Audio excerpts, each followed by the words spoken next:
Two. Hello, and welcome to the next episode of Try and Prove It. Tonight, we are going to be discussing one of the most important aspects of this case as we investigate it, and that is the video footage authenticity, the chain of custody, and whether or not we can trust what we see in the video footage. Keli tonight will be presenting some observations she's made and some question marks she has about particular aspects of the video footage, and I will later be presenting some research that I've done on how video compression works and why it might matter. I will not be presenting whether or not I think this is fake or that is fake. I'm just going to be educating to the best of my ability. I'm not a video compression expert, but I'll do the best I can. And Keli is not saying that they're fake, I don't believe. She's just going to be presenting some questions. So that's what we're working on tonight is, can we trust the video footage that we rely on so much? We're not answering the questions, we're just asking questions. Keli? Thank you so much, Jordan. And I must admit, it is a little intimidating being on this side of the stream with you, given that I'm doing a bit of the presenting this evening. Are you on your Wi-Fi? Yes. Let's see. Hold on. I can barely hear you. Can you hear me now?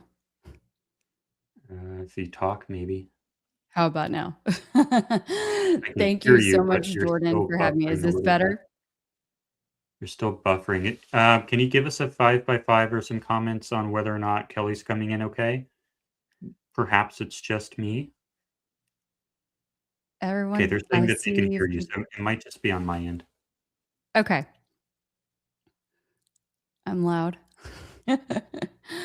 Okay, well, thank you so much, Jordan, for having me. I'm excited to be here and a bit intimidated to be on this side of the show this evening because I am presenting something that's been on my mind for quite some time.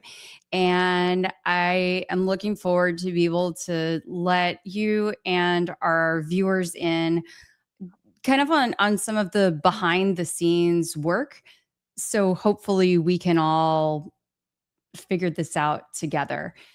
We'll be focusing on 4 clips. I've tried to keep it relatively tight and narrow things down. We're going to look at clips that are from the main Charlie Kirk archive, from the early Utah Valley University footage surrounding the shooting. Now, the goal is not to declare a final answer, as Jordan mentioned, but to show you guys visual anomalies that raise legitimate questions about whether the video could have been processed, altered, or otherwise manipulated before the public saw it. And as you'll come to find out, I have really legitimate concerns, not only visually as to why that may be the case, but also based on the school's track record. We've got a lot of questions that need to be answered. A central point that has received too little attention here is that UVU is not simply a university where an incident just happened. UVU, here, I'll start over. Let's see, since Jordan's out of the chat for the moment. A central point that has received too little attention at this point is that UVU is not simply a university where an incident just happened, but it has a publicly documented research in which students generated deepfake audio and video to test whether viewers could even detect synthetic media and whether those deep fakes changed political attitudes. Oh, hey, Jordan. Can you hear me now? We're good. It was my end. Sorry. We're good. Perfect. So this matters because UVU is an institution with demonstrated deep fake capability. And that capability sits alongside UVU's Center for National Security Studies, which explicitly focuses on intelligence, cybersecurity, and emerging technology. So this stream is not making a definitive claim that the footage is a deepfake. I want to make that crystal clear. But the more precise claim is that the publicly circulated clips contain anomalies that deserve a forensic review. And the institutional context at UVU makes this deepfake question impossible to dismiss just out of hand. The audience should keep in mind two things at the same time. First, compression, stabilization, masking, platform re-encoding. As Jordan will tell you, I'm sure, about many of these things in a bit, all of those re-encoding type things, they can create strange artifacts in viral video. Weird things happen to video. We've heard that about bullets. I suppose the same thing can be said about video. Secondly, synthetic or composited media is now realistic enough that lawmakers, researchers, and national security institutions treat it as real public information threat. UVU's Herbert Institute, Smart Lab, and the Center for National Security Studies held an election integrity deepfakes forum focused on whether people can tell authentic footage from manipulated footage, and on how deepfakes actually influence public perception. This was in 2024, just 1 year before the CK event. According to reporting on that work, UVU students themselves created the deepfake videos and video and audio used in the study, and at least one researcher said a convincing deepfake could be made on an ordinary laptop using free tools. I've done a little experimenting myself and found it rather easy to alter videos, tinkering around, and with maybe an app that costs a couple of bucks, make something in a couple of minutes. UVU's research study summary stated that AI-generated media can influence perceptions in ways comparable to real media and frames synthetic media as a serious election security concern. Isn't it interesting how all of this ties in as well to the political sphere? That means that viewers should understand the broader context very clearly. This is a university with both the technical familiarity and the institutional framework to study, generate, and analyze deepfake media in politically sensitive settings. So I really want to make sure that we've got all that laid out there from the beginning. Jordan, do you have any thoughts on just those initial takes? I do, but I'll save that for later. I'll let you Okay. build your entire not case, I'll but build continue. your I'll entire continue presentation. on. I just didn't want I to. wanna- I'm not used to just talking by myself for so long. Okay. Okay. So let me go ahead and start sharing some items from my computer. So that way you can see what I see. Okay. Just a moment here.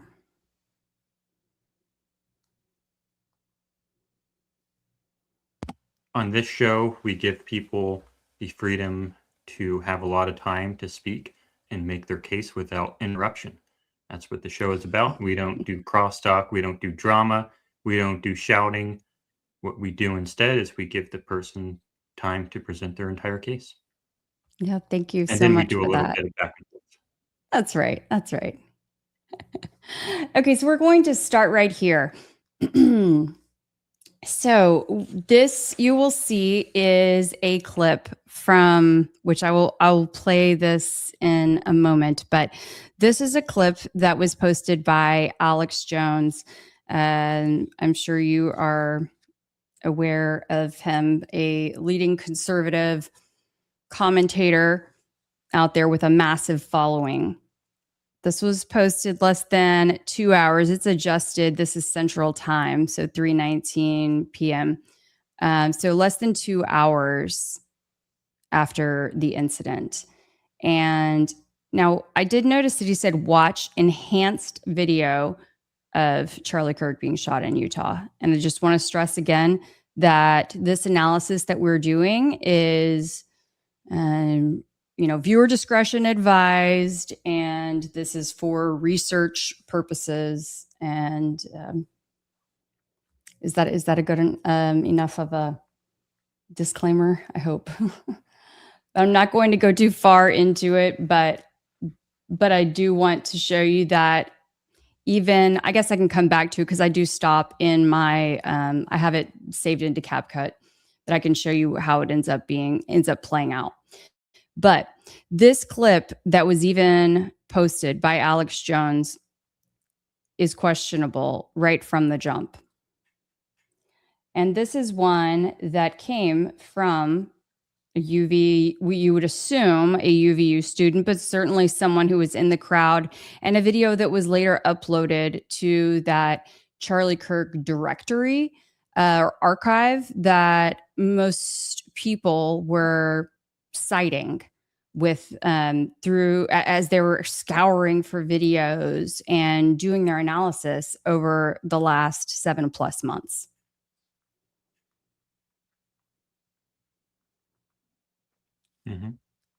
I may have to, I think that'll be enough from this. So I'm going to switch over to a different app now. Okay. I'll hide it in the meantime. Okay, thank you.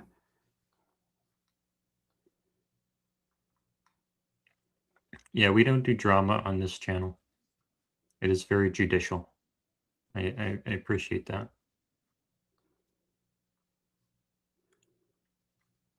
Did I miss the clips? I don't think so. I don't know Nope. what clips. Okay, here we go. If you could add that, Jordan, whenever you are ready. Here we go. And I'll try to make this, I'm going to try to make this as large as I can. Did you get this video from, there's The someone archive. on X. You got it from archive? Okay. Yeah. I think I actually have a better version of that video that someone gave me directly. I can share it with you later. But anyway, go ahead. Perfect. Well, and see, okay, that helps to, thank you for bringing that up. So that also kind of lends itself to this point, right? Is that throughout this investigation, each of us who have tasked ourselves with investigating, and that includes not just the content creators who you may see on YouTube or here in X Spaces, but probably, well, no doubt, thousands more out there as well. We are sharing video. Oh, hey, I have a better version of that. I have another angle of this. But the challenge comes from being able to track down where you initially got that video. Who was the taker of that video? And how do you know if, in fact, anything happened to that video from the moment that it was taken to the moment that it makes it into your hands, or that you're putting it out and sharing it with a wide audience? And then it's being retweeted, shared, repurposed. The ripple effects are massive. And they can truly influence public opinion, I believe, in a substantial way. And there's no chain of custody. No chain of custody here. So I believe that video was video number 3. So I had them in order 1, 2, 3, but we'll just go ahead and.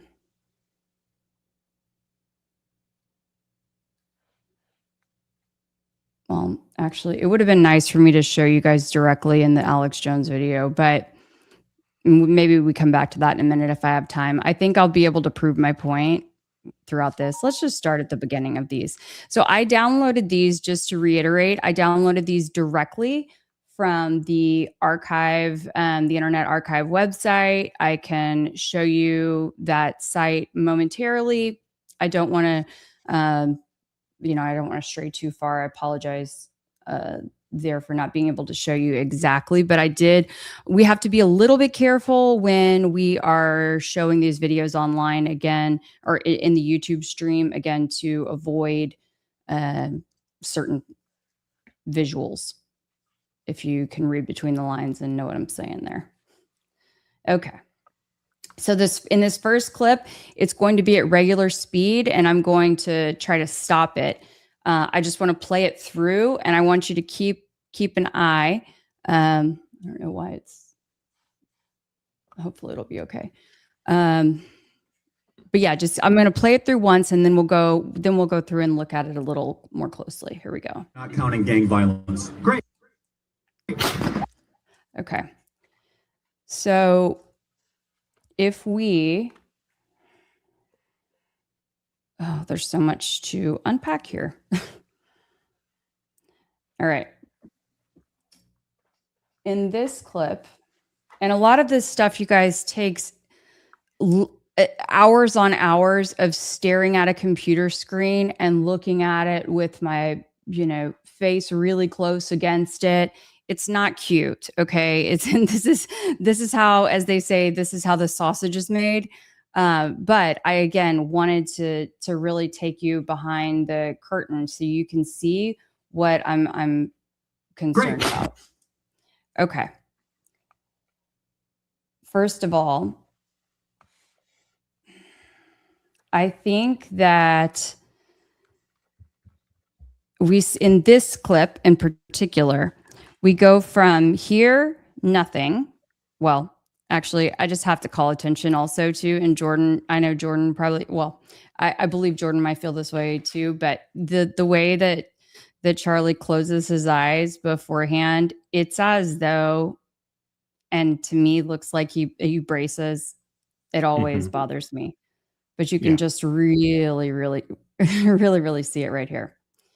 I see Aaron Christopher in here saying, is the video unavailable to anyone else? No, this is available to everyone. And you can make sure to put the link to the archive in the video description after we're done with the stream. But you can go through and look to your heart's content, okay? You can download these videos and analyze as much as you desire. And let us know what you think. We don't know how old you are. If you're underage, if you're like 8 years old, please talk to your parents first. We have no idea. Thank you, Jordan. Thank you.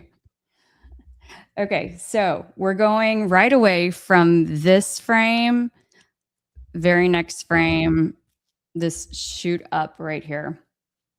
I'm going to widen out this timeline too, so we can see a little bit of the audio as well. I tried to make the audio. Okay, so in this one, I feel like the sound is very, very fast. Not a lot of echo. Yeah, and the shirt goes up pretty high immediately. But you can see really how blurry instantly. Sorry, I'm pointing to my screen, but you can see how you can see there you go. You can see my mouse. So you can see how blurry his face is. And some might say it's because of movement. But as I go on, I would like to make the case that the blur is intentional, and it's in an effort to conceal some things. I even notice here how the letters on the shirt, and this will be a consistent theme, that the letters on the shirt do funny things.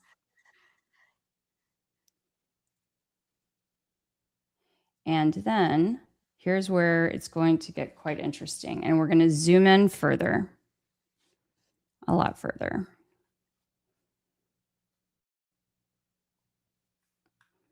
If the computer will let me. If not, I have it pulled up too, and I can zoom. Okay. Can you guys, But I want you to control. are you guys able to see that? How I'm just shuttling back and forth here. So let's see. Let me see if I can put my, all right. Maybe if I put my mouse there and then go, maybe that's a good way to show it. Okay. Can you not adjust the My scale? mouse down a little bit. I think you have a scale control. I thought that it was zooming in, but oh, there we go. It wasn't a moment ago. Okay. Here we go.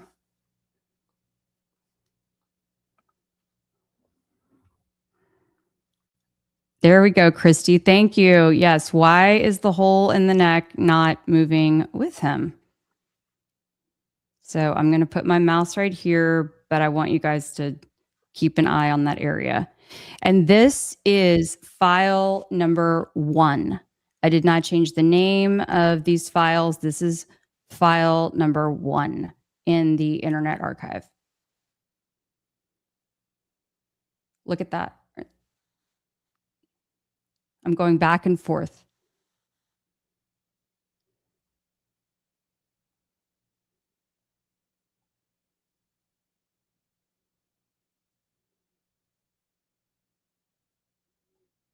That's weird. Does not make sense to me. Does not make sense to me.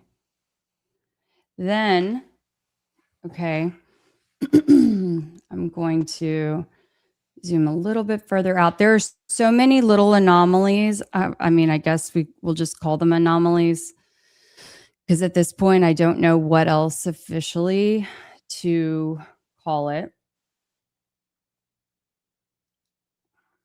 So we'll call it that.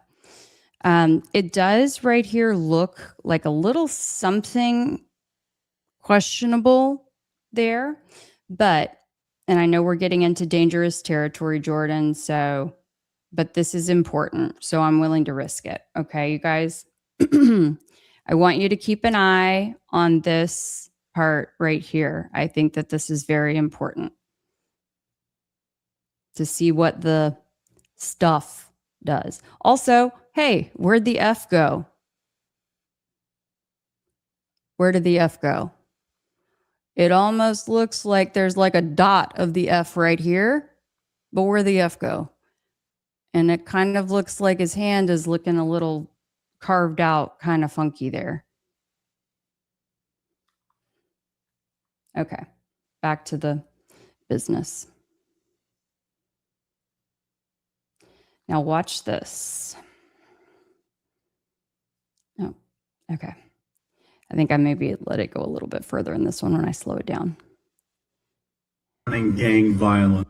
Oh, I forgot another fun part of number 1. The way he says violence. Here, first we're going to look at the spots. I'll try to stay focused. You guys, sorry, I get a little excited about this stuff because I've been wanting to talk about it for a while, but I've been nervous to talk about it.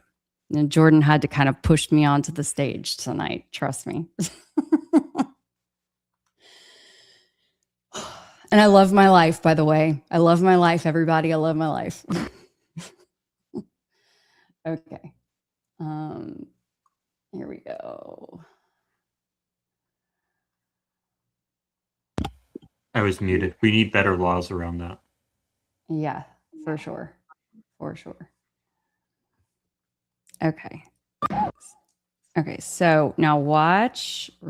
We're going to watch this area right in here. Again, look, something about this shirt looks funky. You start to see these pixelation spots. Even this starts to look wonky right here. A little questionable. Okay, but check this out. Watch right in here. Sorry, I'll try to keep my mouse in the right spot. So, okay, if the stuff is coming out of his neck, how's it gonna go like that? Make the semi-blurry spot.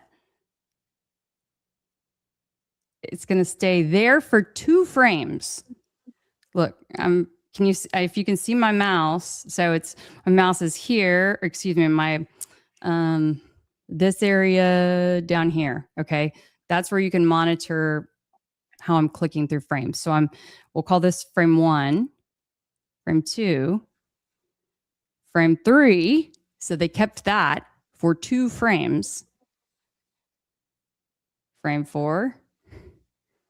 Oh wait, now it's sorry. Now it must be frozen now. Hold on. At least there we go. I'm being fair. Okay. 1, 2, 3, 4. Oh man, they held it for a lot of frames. I didn't even realize they held it that many frames. Okay.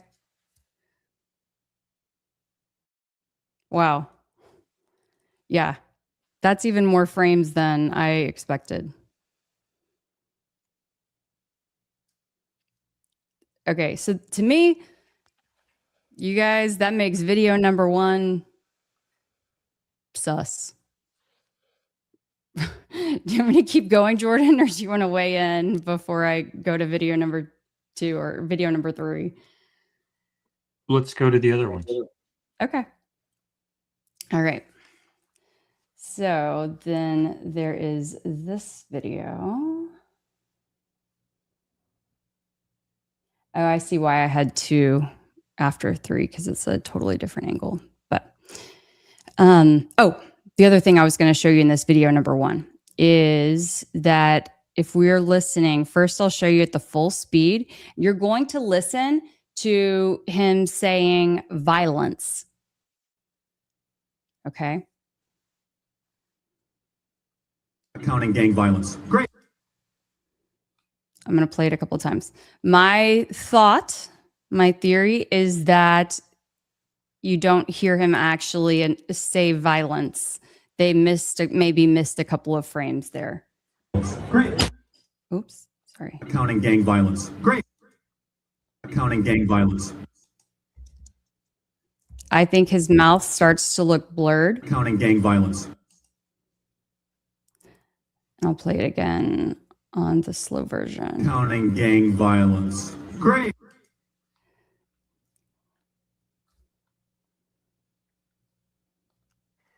Gang violence.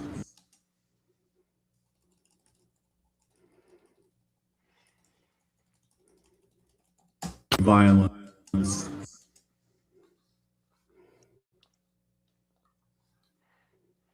I'll play it one more time. Violence. Gang violence. And I see the blur there. It doesn't look like he's finishing his word. Gang violence. Gang violence. Great. And you'll notice how fast that happens. Okay. Versus this one. America Okay, here we go. over the last 10 years. Make sure I've got us lined up here.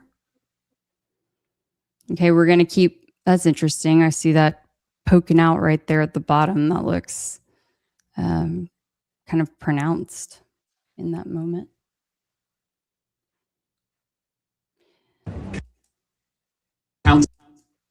Okay, here we go. We're not counting gang violence. I'll zoom in a little more.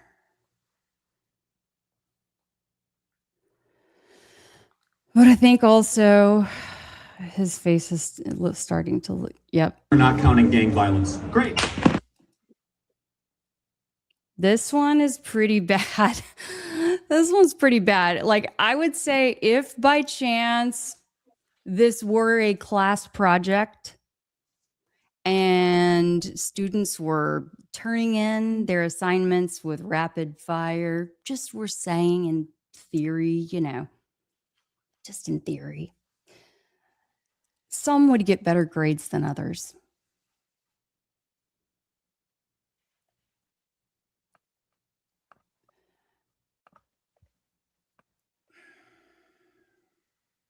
Okay, I'm gonna. I want to really. Oh my gosh. Okay, I want to show something. What do you want to I've show? got so many things to show you guys.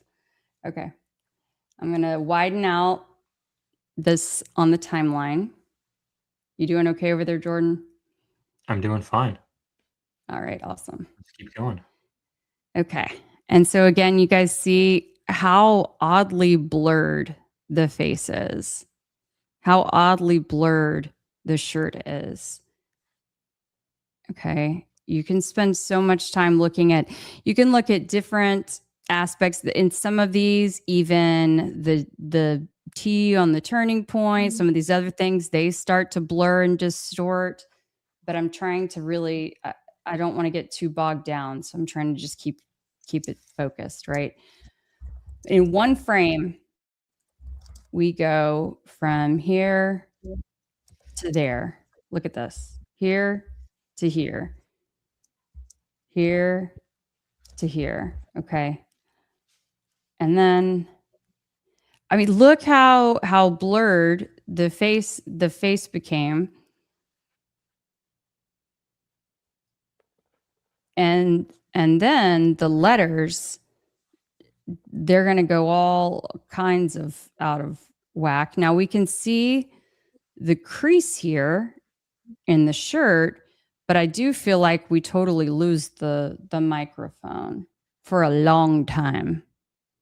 Like, look how long we've lost the microphone. And I think, you guys, I think this is part of why the debate has gone on so long with the microphone and all of the other things. Why so many questions have been had about all of this. But again, this video, in case you're just joining us, is coming straight from the Internet Archive website, the Charlie Kirk archive that everyone was initially downloading the crowd videos from. Now, I say initially, we can go look at it in a little bit. It's going to say when the stuff was submitted. We can take a look at that in a bit. But any of you can go download it yourself. But let's look, right? You see the mic. Then that's basically the last you're going to see of it for several frames. You're not going to see it.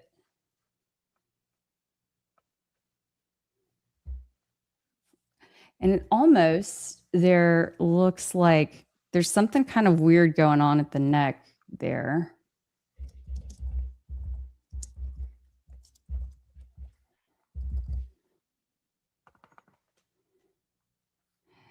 I mean, we've kind of lost some ear there. We've lost some ear here. We're blurred out, like, and pixelated like crazy. I mean, and apologize, you guys. I can't see all that you're saying. And keep chatting, please. I just know that I can't watch your chat and also watch this intensive stuff. So I'm not ignoring you if you're saying anything. But there's a lot of support for you in the comments, Kelly. Okay, good. Thank you. Thanks, guys. So look at what we're seeing around these letters. That seems very sus to me. Okay.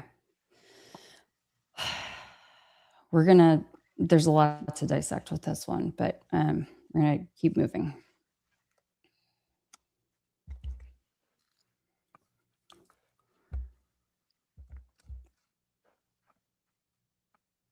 So, like, if you compared this one to the other one, which I have not done yet, but that would be really interesting side by side to see how they move, because I guarantee you this one does not have that same delay. But look at these little specks we're starting to see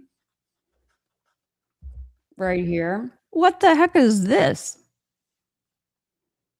What? Yeah, you cannot make out his chin. It's so blurred. You can't make out the mic. It's so blurred. Now look, people have different quality phones, different all that. But I mean, look, even this is what I was saying. Like, okay, why would this part of the turning be almost invisible, but this you can see? And then this starts to look so pixelated. Yeah, you don't see the lapel mic anywhere. It's looking pretty rough. The F has flown the coop. The M, I don't know what shape of a letter that is. Oh, we're trying to come back with something here. I don't know what exactly we got. F still missing in action. Oh, well, yep, we're trying. We're trying. Oh, here we go. We lost the E, but we're kind of starting back with the F. Man, this is just sloppy. I think this person might need to retake the course, if there was one. Look at this right here, you guys. What is this hot mess express? What is this? What is this? What is this? And why is the N so pronounced almost over his face?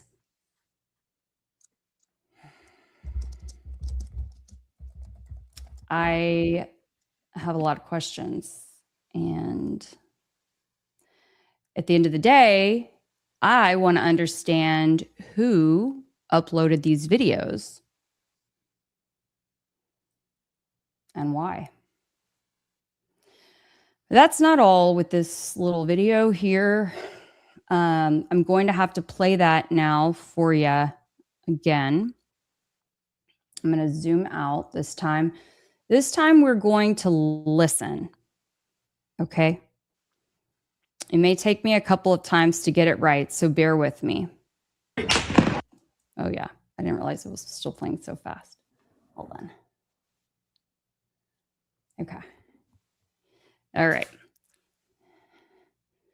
So we're going to play through real fast. Actually, I'll go ahead and slow it down a little bit.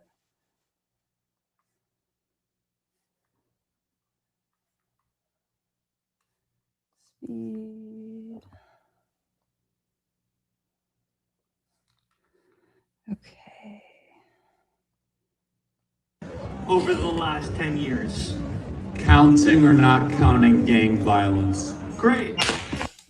Now, you might not initially catch it, but when you watch it slow, folks. Violence. Okay, violence. Great. Great. Oh, hold on. Listen. Okay. So right here, this, and you can see, let me make the sound waves bigger. This is before you even hear it. Now, maybe Jordan can tell me about the speed of sound, whatever, but like, I don't know. It's bothersome to me. The sound doesn't even happen until a couple of frames later. Mm-hmm. What do you think, Jordan? That's in every video. That's in every video. It's always not sequenced right. And that's not explained by speed of sound. I think that's just a sequencing error in the computer. I mean, but why does my cell phone work when, you know, I make videos and I put them on the computer and edit them? And Well, I think, you know, I mean, that's what I'm wondering is when I take videos of, you know, my kids talking, myself talking, whoever, I don't have any issue with them lining up. I don't know. exactly. And I think that you're right. I think that is a sequencing error in QLab. Remember QLab that we use on the weekends? the right voice. That's what you mean by sequencing error. Yeah. Sequencing Yeah. error. Yeah. Because the bullet is actually going into the van, and it's not timed exactly. That's what I think is going on there. Yeah.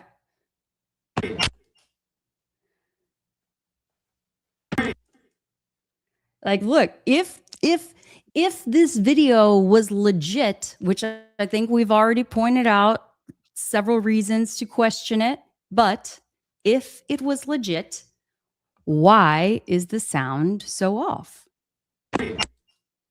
It's already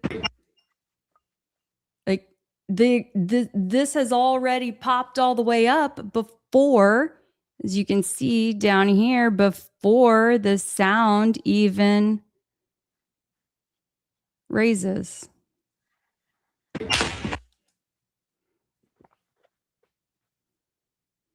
Back to the ripples in the abdomen area. Do you know, was that in this video or was that in the previous That was one? just now. I think they're talking about what you have up right now. Oh, okay. Great. This, maybe? Yeah, I think so. And let me click on this part too.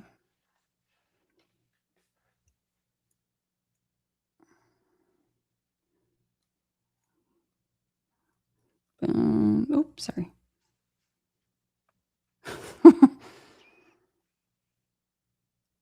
Oh, come on. It's trying to catch up.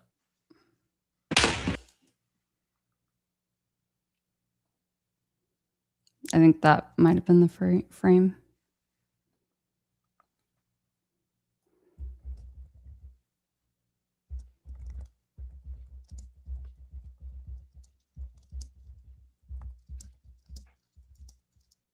So this is why, just another example, I guess, of why every single thing, nothing can be taken for granted at this point.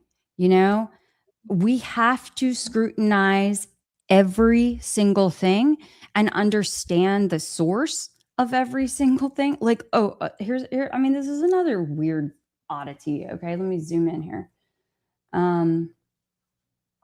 And y'all forgive me if I'm wearing out, but I know people are coming in at different spots in this stream, and so I don't want you to miss anything. Okay, so keep an eye over here. I don't think it's a hologram. I mean, I don't have an explanation at this point, but just the brief summary would be that we're talking about that UVU has historically had a very close intelligence connections and also a deep fake media program, essentially, and done research studies about how deepfake media can impact and influence politics in America.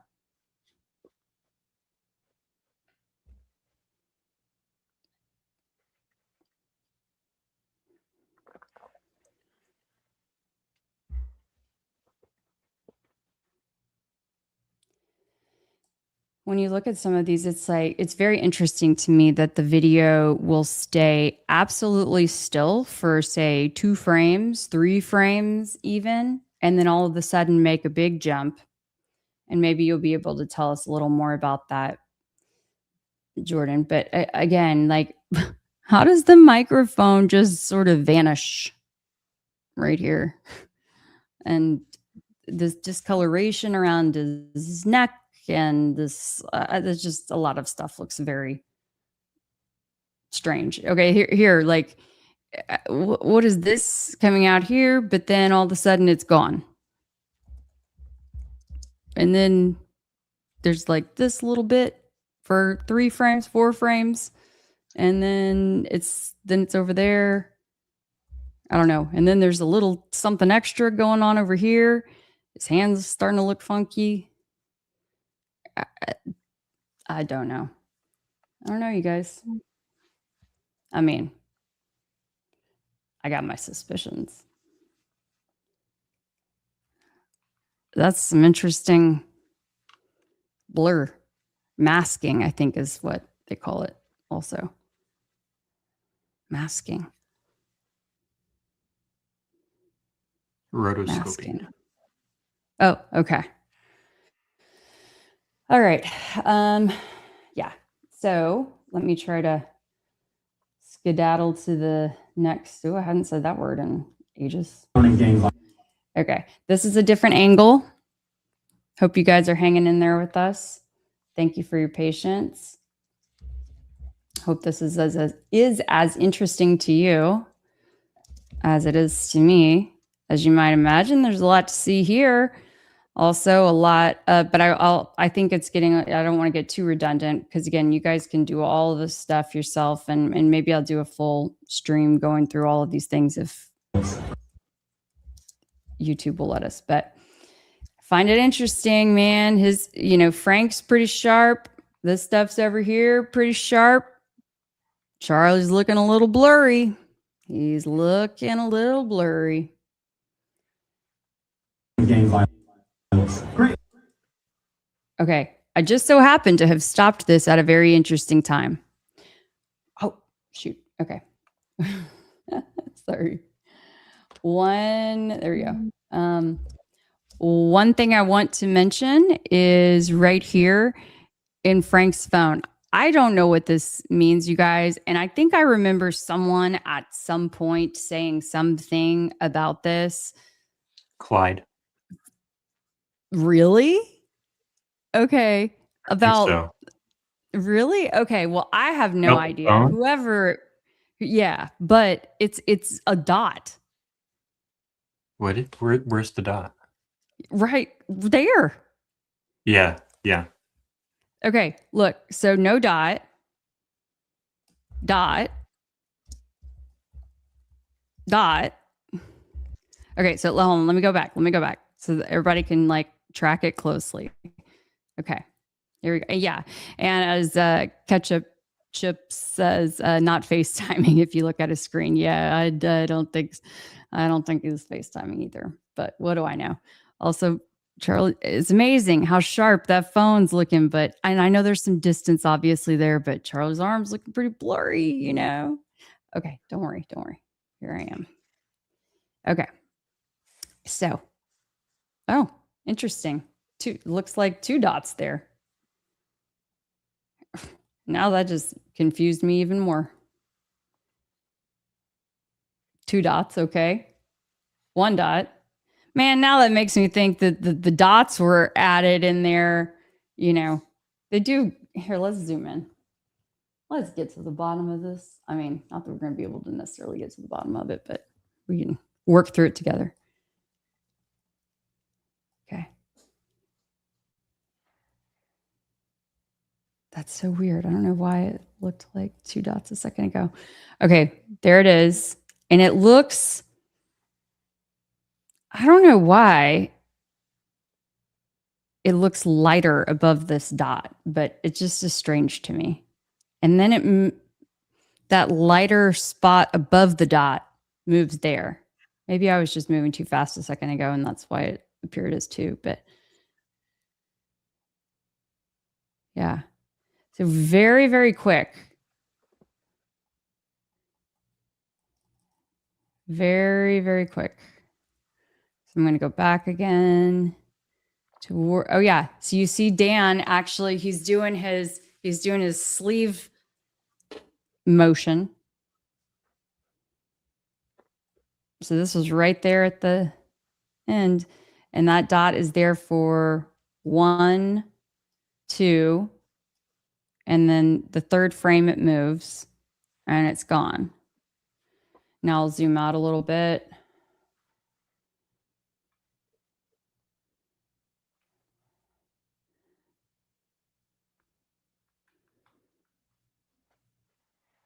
So you can see that again. Great. Sorry, I need to zoom out more.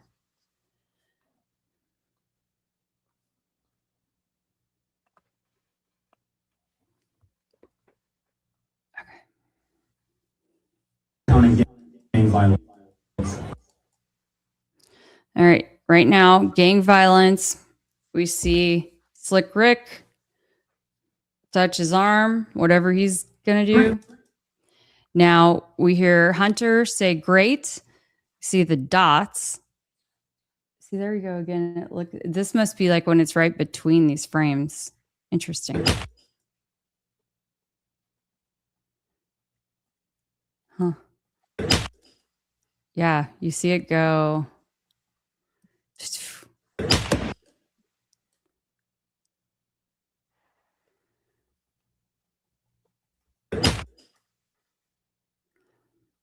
But what's also weird to me is that, you know, it seems like a delayed reaction almost with the crowd. I can't speak to exactly how fast you would expect the crowd to react. I don't know. I don't have anything to compare that to, but it sure just seems like they don't have a very, very quick reaction. Like it takes, I mean, maybe they were just so shocked. I don't know. Maybe they were just so shocked. Great.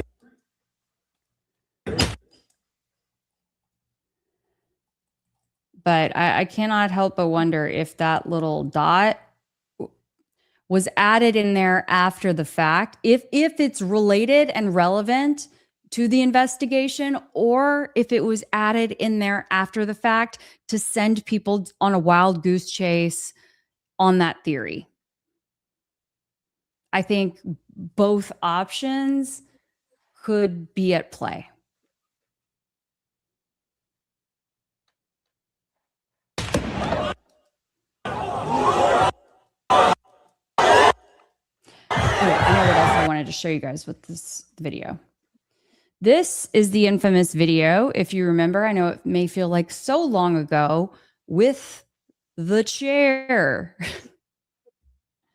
Jordan, did you ever look into the chair situation at all? That seemed to melt into the other, into the little, I don't know, was that a table there? I mean, I thought he was just standing on top of the platform. Like, I don't think this is possible. And when you do really get in there close and look at this particular video, it just doesn't make sense. Sorry, guys. I'm trying to get in the right spot. What's that? I think it's perfectly. I don't think it morphs through anything. Well, I don't know. Can you show me where it morphs? Yeah. I'm just trying to get into the right position. Sorry. I'm too zoomed in, and it's taking a second to adjust.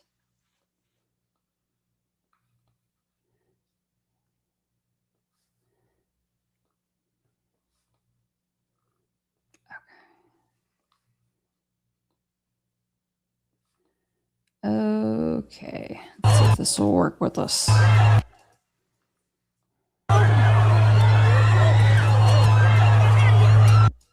All right, here we go. Now I'm gonna zoom into it.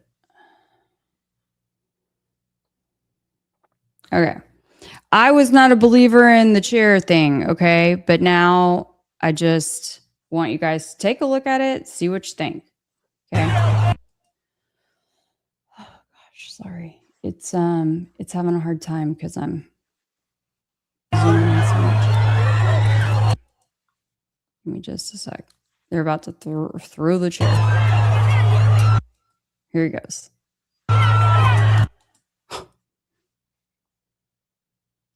Now look at that. What about it? Well, the chair is going through the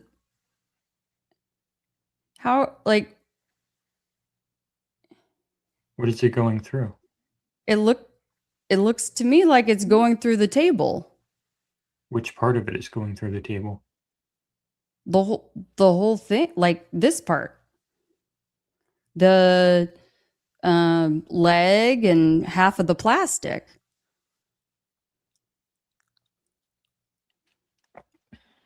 Like, here we go. Slow.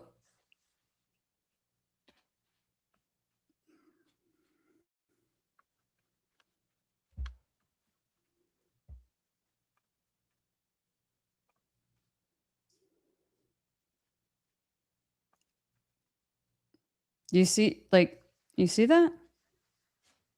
I see it.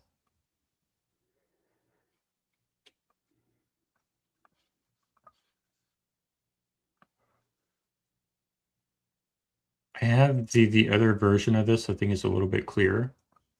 Okay. Can I pull it up? So, yeah.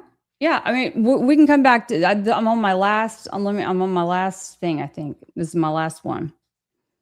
Okay. And the point, again, all of this, right, is just that this is stuff that was put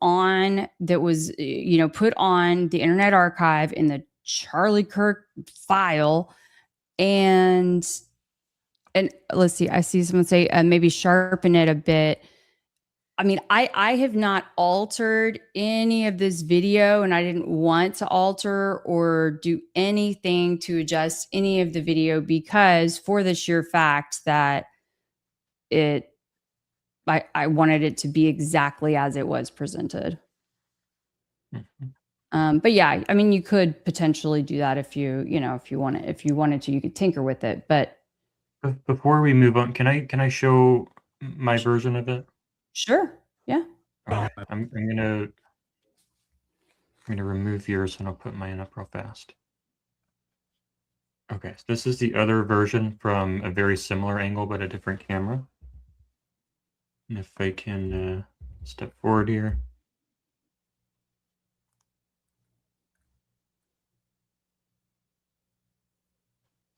Okay.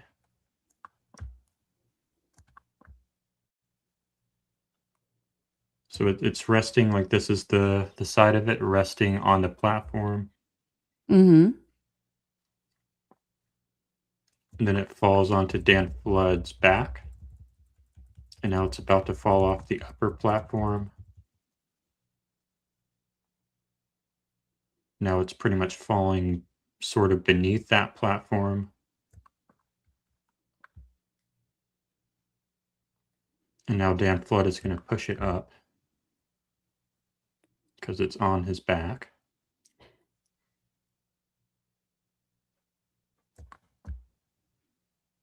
And here's the moment in question.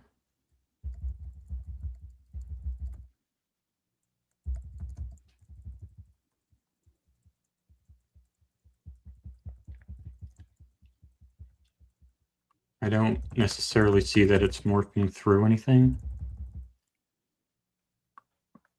Like it has one wall of leg here that's just basically a wire, and the same on the other end.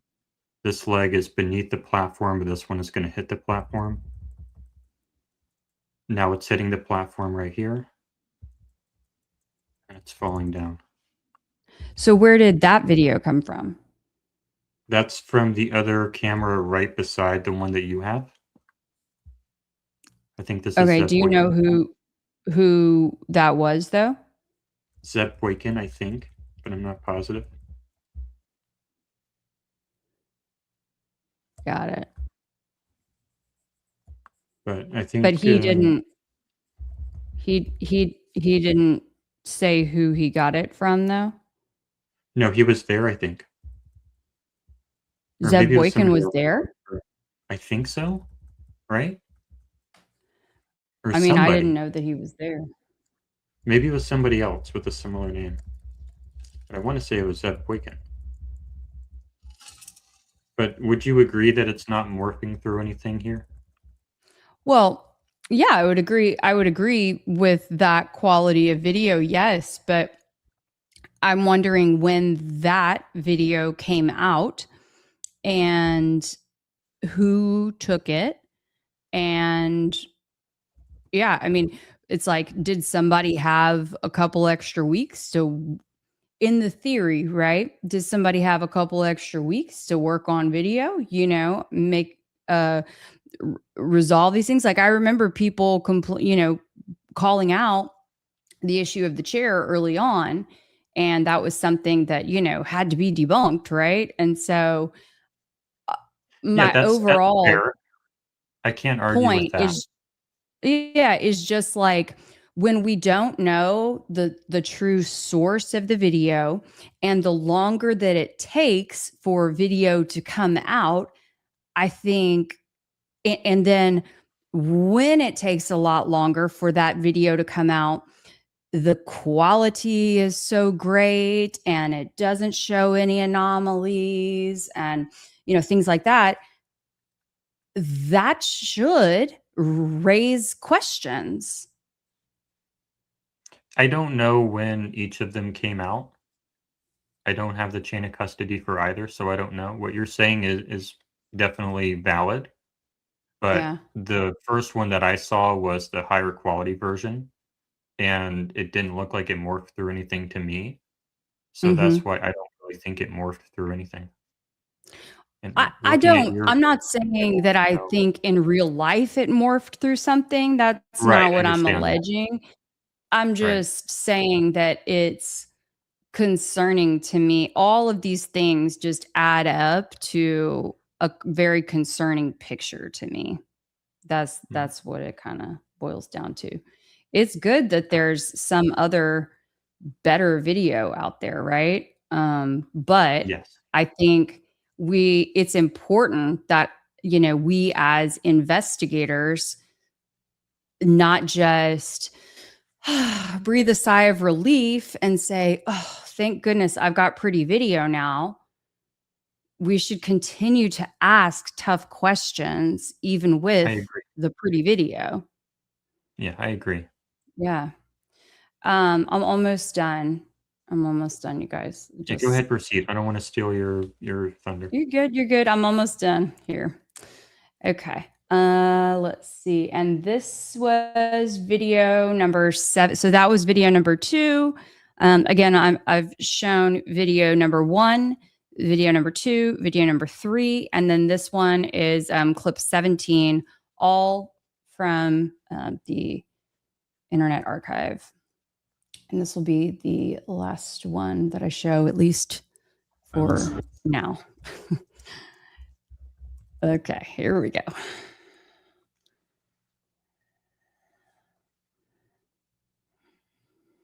Great.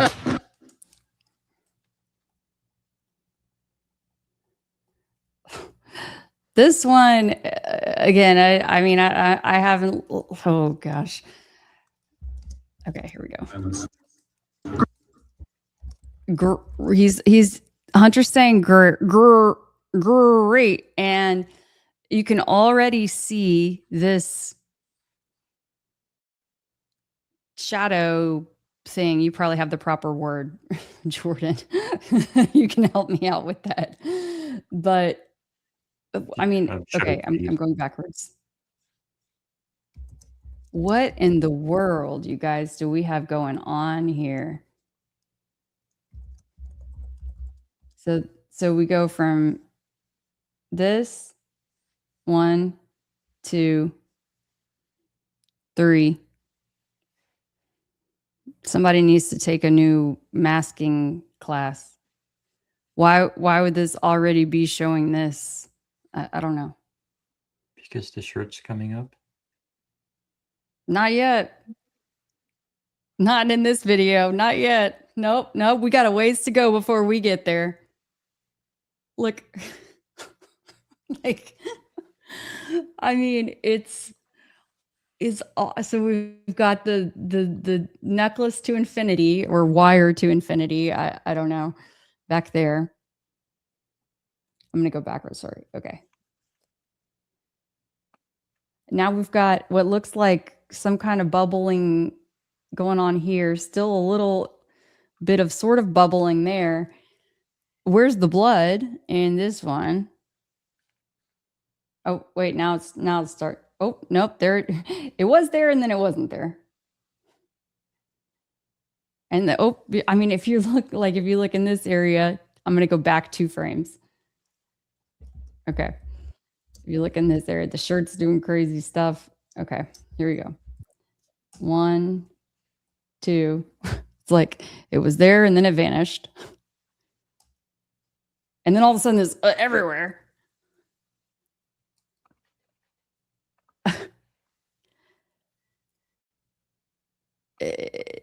It does not work to me. So, yeah.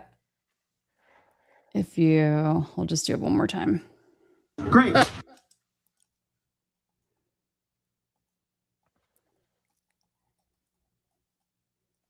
This one also shows the back of the shirt going up before the front of the shirt. I wanted to call that out.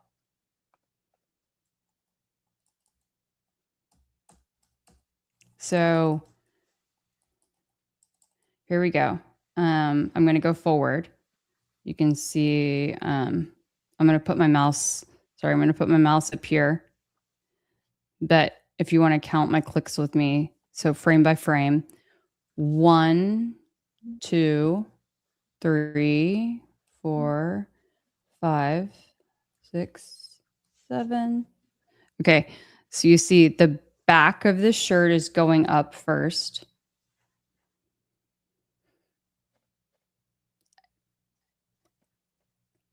Eight. Sorry, I might have lost track, but yeah.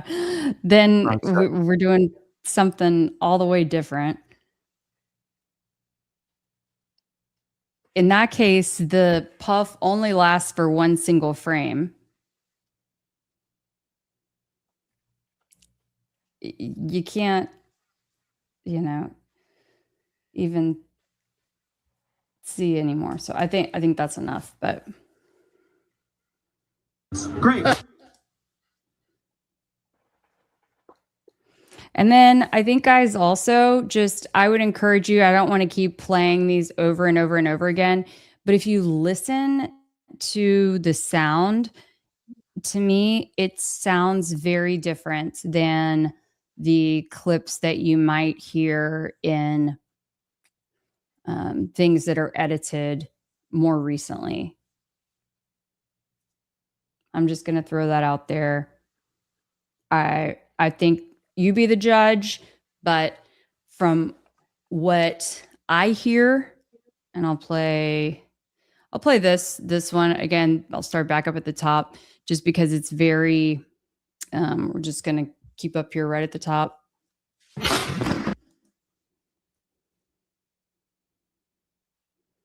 Great. Sorry, I was trying to not show the whole. Let's do like that. Not counting gang violence. Great. It sounds very different. So I'll leave it at that. Thank you, Jordan, for being so gracious and letting me have so much time, way more than I thought I could actually talk. Have at it. I sent you a private message. Okay. Can you check that out? Okay, so in a bit here, I am going to present some information on how video compression works. But I'm going to talk to Keli first real fast. Is that okay? You see my message? Okay. Yep. I wish to go to break real fast, and we'll come back in less than 5 minutes, okay? We are going to pull up this, and we are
And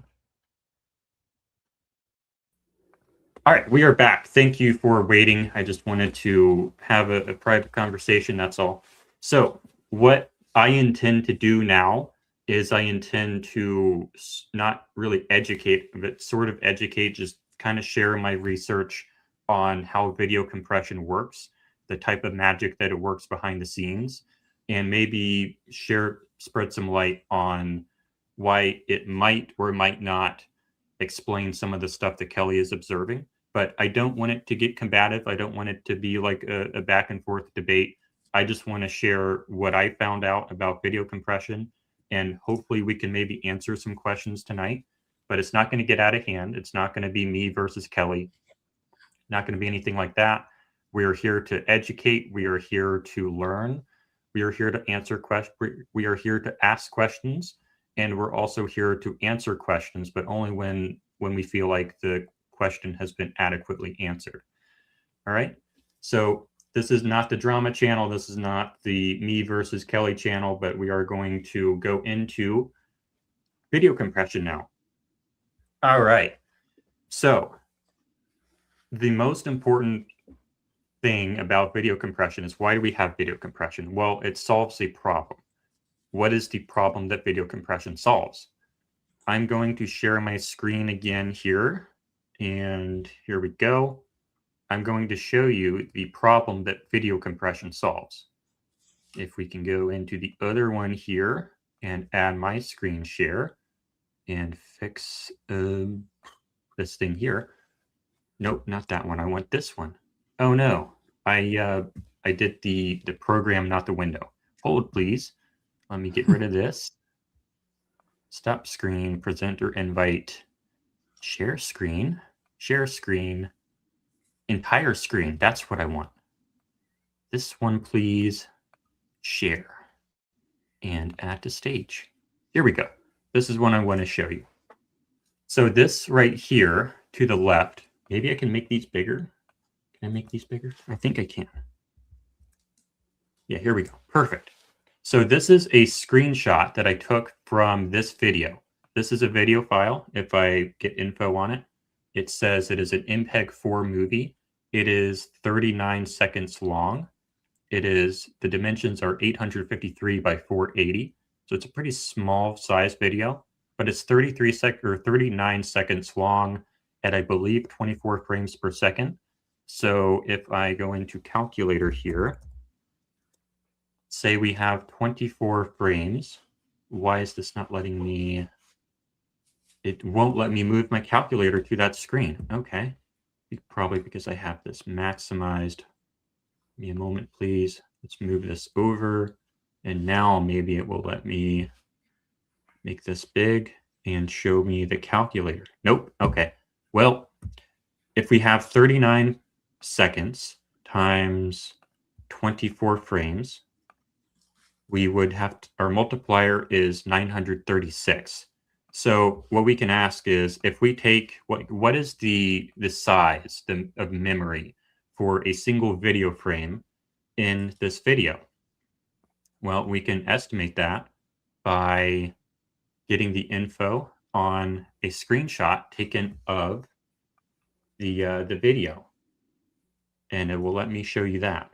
So I took a screenshot of this video, and it is 1916 by 1080. So the resolution is bigger, but not by a big factor. And the size of that screenshot in memory is 2.4 megabytes. That's just one frame.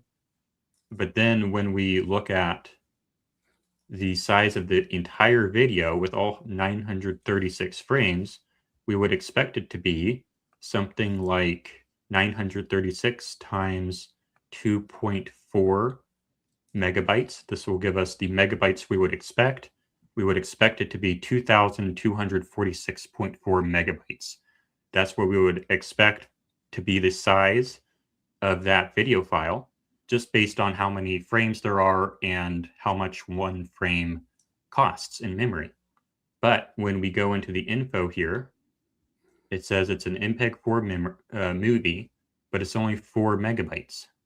So one screenshot of one frame costs like 2.4 megabytes just for one frame, but the video itself is only 4 megabytes. So how is it that one frame is somehow like over 50% the size of the entire video? Well, it seems kind of strange. Like maybe it's a glitch, maybe it's an error, but no, it's not. Like that is the actual size. Turns out when we create videos with multiple frames going by 30 times a second, we can't just store the entire video or the entire frame each frame. What we have to do is we have to do a lot of work in the background to compress the amount of data it takes to store each frame. We're not actually storing each frame. We're barely storing any data each individual frame. And that's why a video, a compressed video, will actually be significantly smaller than the sum of all the screenshots of all the frames. It's not thousands and thousands of picture frames. It is, you're basically looking at computer code. Like when you watch a video that's compressed, you have to imagine it like a composite of a computer robot trying to follow instructions to try to piece back an image, basically with computer code. And I want to demonstrate that with Keli here. If my screens will cooperate. Notes here. Nope, not that one. I want this one. Okay, so my plan is to, so my presentation skills is not Keli's. All right, so we talked about that. And now we're going to talk about how compression has to encode using instructions, not pixels.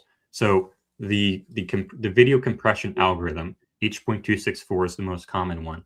It does not copy pixel by pixel. It creates basically instructions in computer code that tells the computer how to reconstruct the image with significantly less storage than the image itself, right? So we can talk about keyframes and iframes. So the computer has to start with an image, a mostly complete image, in order to start compressing. That is a keyframe image.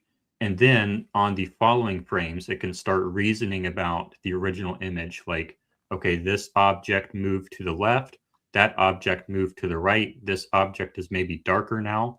It can sort of start formulating these instructions based on the original image. But you have to start with that original image. And it doesn't just use one original image. It uses several images throughout the video called keyframes.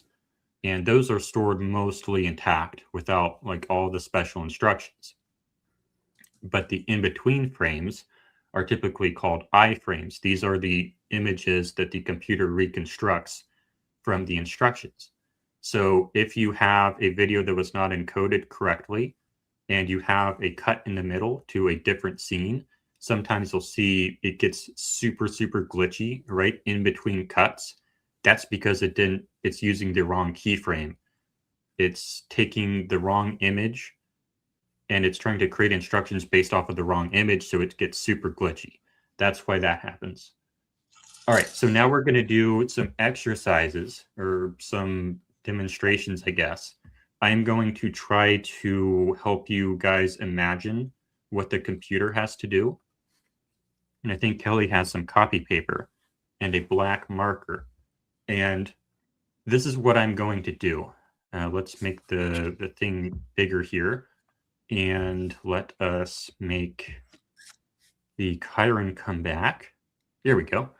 What I'm going to ask Keli to sort of play the role of the computer doing the encoding. I'm going to give Keli a list of instructions from which she will try to generate an image. This is not a communication demonstration. Like people will oftentimes do this sort of thing to demonstrate how details can get lost in human-to-human communication. That's not what we're doing. What we're talking about is how details can get lost in video compression. But what I'm going to ask Keli to do is I'm going to give her verbal instructions on the image I would like her to create. And then, and that's how we're going to kind of see how video compression can lose data over time. Yeah. All right. So Keli, we're going to use a blank sheet of paper, and we are going to use a black marker. And we want to make sure we don't use anything important for bleed through. Got it. Just one sheet? One sheet for now. Yes, please. Okay. Would it be possible to move the camera down or no? I mean, I can move it. I can fine. stand up more. That's fine. You can just share every once in a while. All right. So our image has one. Let me pull it up for. Actually, I can't show. Oh, hold on. Remove, remove, remove. I can't show you that. God damn it. Delete. Stop screen. All right. You're not allowed to see that. So in our image, we have 4 stars. We have 4 just black and white stars with nothing in the middle.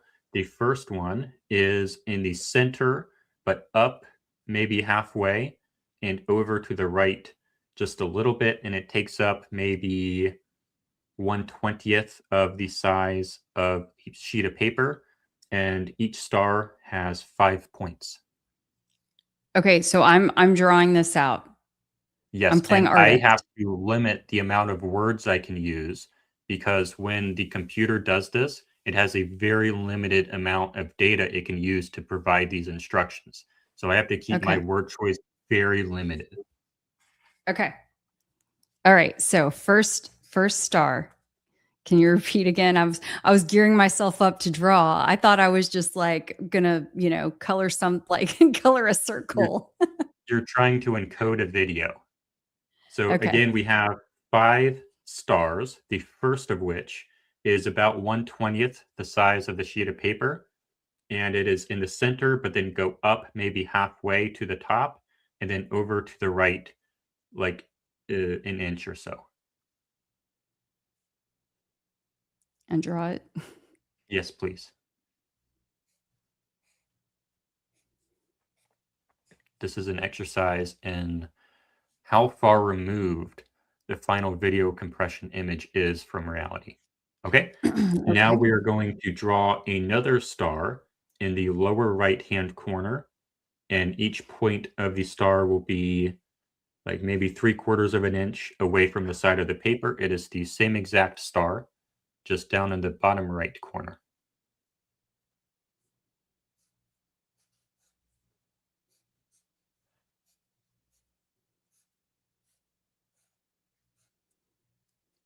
Okay. Okay.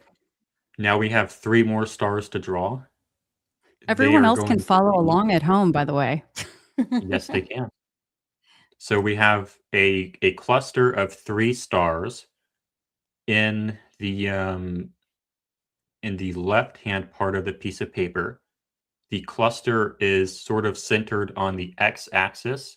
So if you have x and then y, your x-axis, they're centered vertically on the x-axis, or I guess that would be on the y-axis. Sorry, they're centered. They're in the middle, up and down ways. That's what I'm trying to say. The cluster is. We have 3 stars. The one in the bottom right is Hold not on, wait. smashed. Can you rewind because you threw me off on the X and Y and then flip-flopping that. Okay, up and down, they're centered. Yep. So they're not low, they're not high, they're centered. Okay. Okay. And then look at the center star and the left side of the paper. They're also centered between those two. Okay. And it's a cluster of 3. The one in the bottom right-hand corner is not smashed. The one to the left and up of that is smashed this way. It's smashed this way. Okay. And then the one above it is a little bit smaller than the other 2, but it's smashed this way. Okay. Can you repeat that as I'm drawing the last part of those instructions as I'm drawing? I think I have it, but I just I ran out of data. got it. Okay. Okay.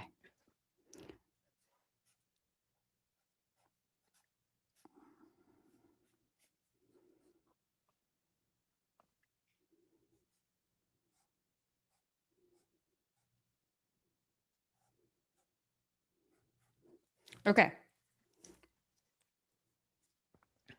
All right. Now we're going to do the next image. Anything that does not move between images, you do not need to draw again. Hold on. Is this a different sheet of paper? Yes, it is. Okay. I hope someone at home is following along, and then they can tweet us with their drawings and That don't would be cheat. terrific. Okay. I am extremely low on data now. I have Got it. to I'll very much zip it. limit, or I do. You don't have to. You don't have to draw anything that doesn't move. Anything that doesn't move can just stay. It will have perfect resolution. You don't need to draw it again. Don't touch it. It's fine. But the little star, it just moves down an inch. Those are my only instructions for this frame. The whole thing all over again. Nope, you only need to redraw the part that moves. Oh, the little star. Mhm. The squished, the star squished this way or the star squished this way?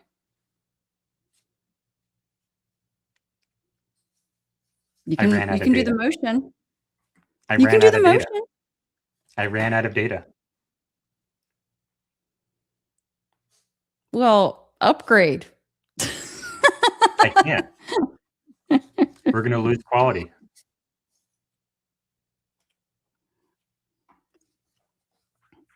Okay. We have data limits.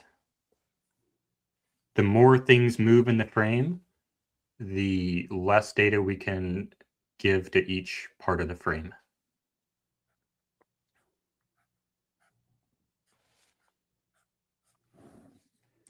Okay. Okay, next frame, just move it down a little bit more.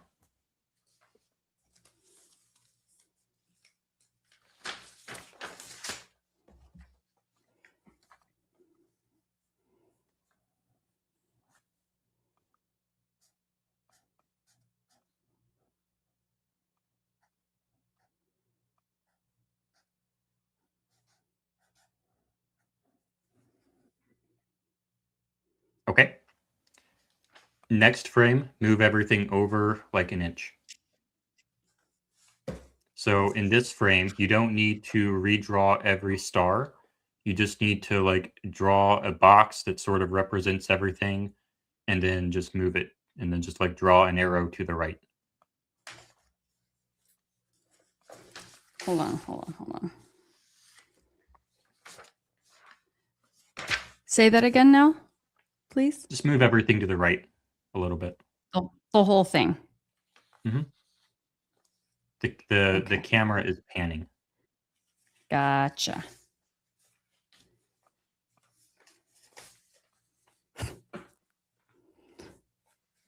Tell you what, a computer is a whole lot better at this than me. There are some very smart people who work on this code.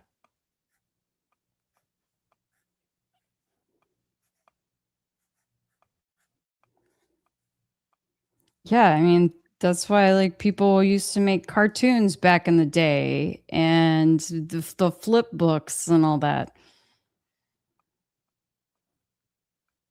They Okay, are were you very done? good at it. No, I'm not done. Okay, I'm providing my color commentary. perfect.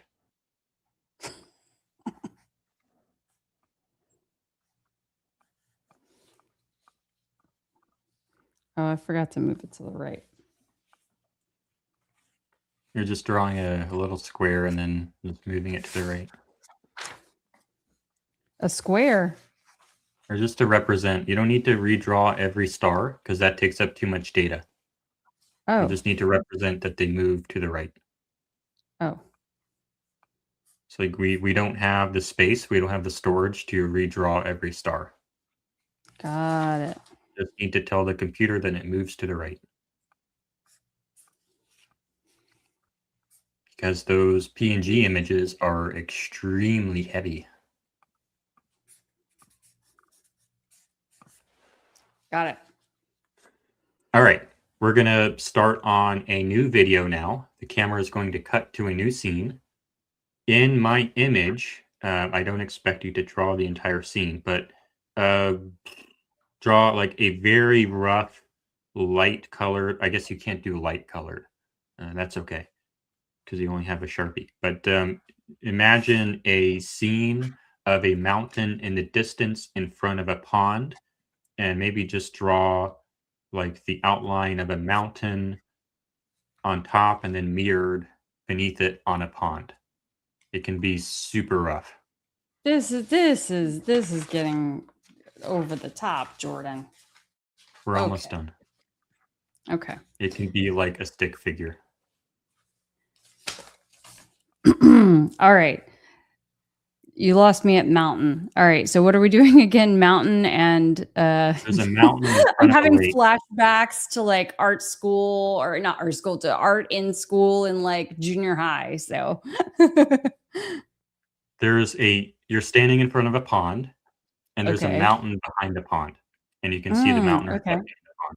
Like Rick Cutler standing. Yeah, okay. I can see this. Yes, sure. Few weeks after the incident. Yep. I've got that idea in my mind. Perfect.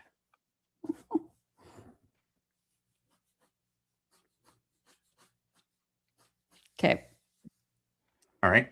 And then draw a circle sort of to the left of the center line, left and right, sort of in like the first third of the image, a little bit up. And the circle is maybe 1/3 the height of a piece of paper. Okay. You said on the left. Yes. Is it fully within the frame? Yes. It's about 1/3 the height.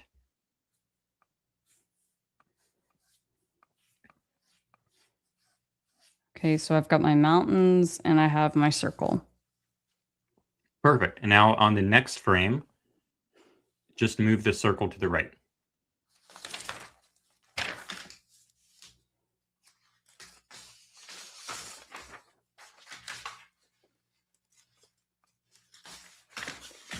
Needed a whole ream of paper for this project. Not quite. We have realistically 1, 2, 3 more to go. Okay.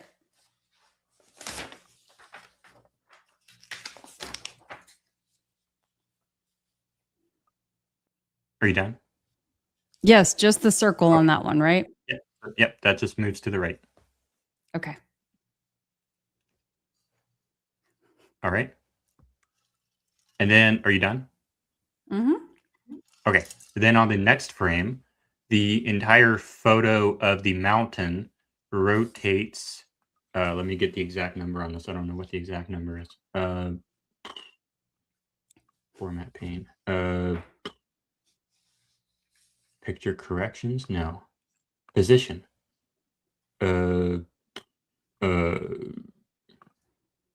I don't know what the degreeage on it is. I don't know how many degrees, but the entire mountain range rotates. I really should have the degrees on this, but I don't think you're going to know the degrees. Here we go. It rotates by about 15 degrees clockwise. The entire mountain range does.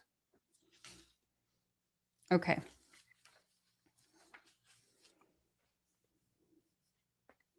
But you don't need to redraw the mountain range. You just need to show that the mountain range picture rotated. So like maybe just draw an arrow.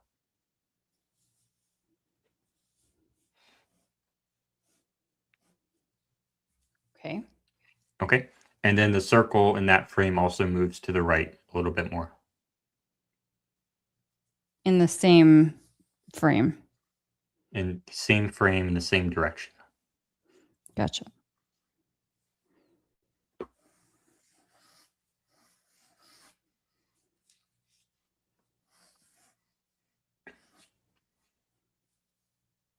Okay. In the next frame, this is when the shot goes out, when all the people start moving a lot, when Charlie starts moving a lot. So we're going to have a lot of motion in this one, but I still can use only the same amount of words to describe what's going on. In the last frame, basically nothing was moving. The frame before that, basically nothing was moving. So it was super easy for me to communicate what was going on. That was the number of words I could use. It was fine back then. But now in this frame, we have a lot of stuff going on, but I can still only use the same number of words. Add 5 mountains. They are all rotated by varying degrees.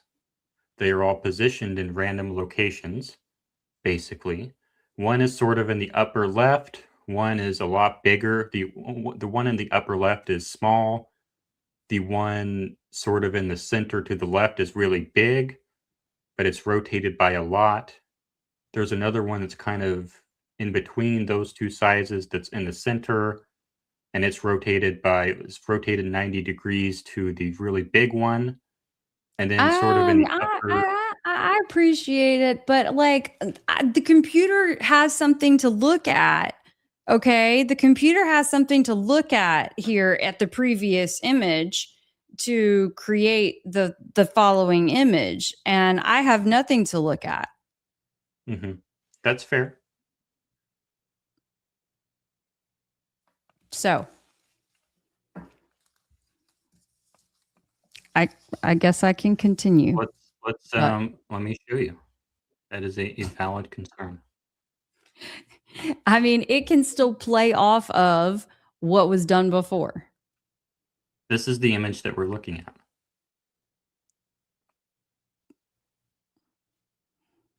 And then if this thing will go, I don't think it will. I don't know why it won't. But that's, I want this just work. So that's one image, and then that's the next image. So, like, how do you communicate the changes between this image and the changes in that image? There's like a lot of instructions there. And like this one can have, let's add a random effect to that one. Let's add some color to this one. Let's add some blur or something to that one. Now imagine the number of instructions I would need in order to communicate all these changes to you. And yet, I still only have the same number of words that I did over here. All the while, if this circle is not moving, that circle, I can just tell you, keep the circle in the same spot, don't need to draw it again. So in this one, it actually is moving. It really shouldn't be. So I'll delete that. So between these two frames, the circle doesn't move. So it's going to be really sharp because I don't really need to update any instructions on that. So it's going to be super sharp. It's not moving. It's fine. But the stuff in the background, anything that's moving, I have to update you with new instructions. And my instructions are going to suck. So it's going to be really blurry. It's going to be really pixelated. You're not really going to know how to do it. Yeah. Right? Because the stuff that's moving requires a lot more instructions. But the stuff that's not moving, it's just redraw that the same way. Okay. Now. Yes, for sure. This one. Oh god damn it. I was clicking on this on the StreamYard. I need to click over here. So this one, I I think maybe I shouldn't have showed you that. But this one is basically trying to demonstrate that in another way, in a different aspect of compression, you can have some predictions going on. Like if you render this block here, and then you render this block here, and then you render this block here, and then you render this block here, and then it's like, okay, this block here, what do you think that one's going to be? Is it going to be blank or is it going to have a line? You'd think it was going to have a line. Yeah, so it predicts that. It predicts, okay, there's probably going to be a diagonal line there. And then it gets down to here, and it can see it's probably going to be a diagonal line. And then, yep, we still have the diagonal line. So that's another work of magic that it does, is that predictive stuff. It just predicts that, okay, if we have a straight line here, it's probably going to continue. So we don't need to like recheck it every single frame. We can just assume that it continues. So that's another thing that compression does. Okay, that is the end of that little game, I guess. Let's go back to this screen, and I will resort to my notes here. Hello to Trigger Smart. He's in the house. He wanted to grace us with his presence. Encourage everybody to hit that like. Make sure that you are subscribed to Jordan's channel to try and prove it, and to my channel. And make sure you have the notifications turned on. Yeah. Thank you, guys. Tonight is whether or not the videos are fake. Keli presented some questions, and I'm attempting to answer some of the questions, I think. But I also have some pretty cool stuff where I am now going to show you where I actually did see my handiwork. Hey, there we go. I think it's upside down though. Oh. There we go. Perfect. Yeah, that's I mean, it wasn't so bad. But no. this was my mountains. Hold on. Let's see if it'll adjust. It's pretty bright. Nothing like what your screen looked like. And it was kind of you're right though. What you said was correct. It does have the keyframes to reference. Yeah. So like the original keyframe would be fine, but the greater point I was trying to get at was when we have a bunch of stuff moving in the frame, it has to add so many new instructions, and it kind of runs out of data. So the instructions have to get shorter and shorter and shorter. And so they start kind of sucking. All right. So now I'm going to reshare my screen. If I can go back to that one. All right. Does this look familiar?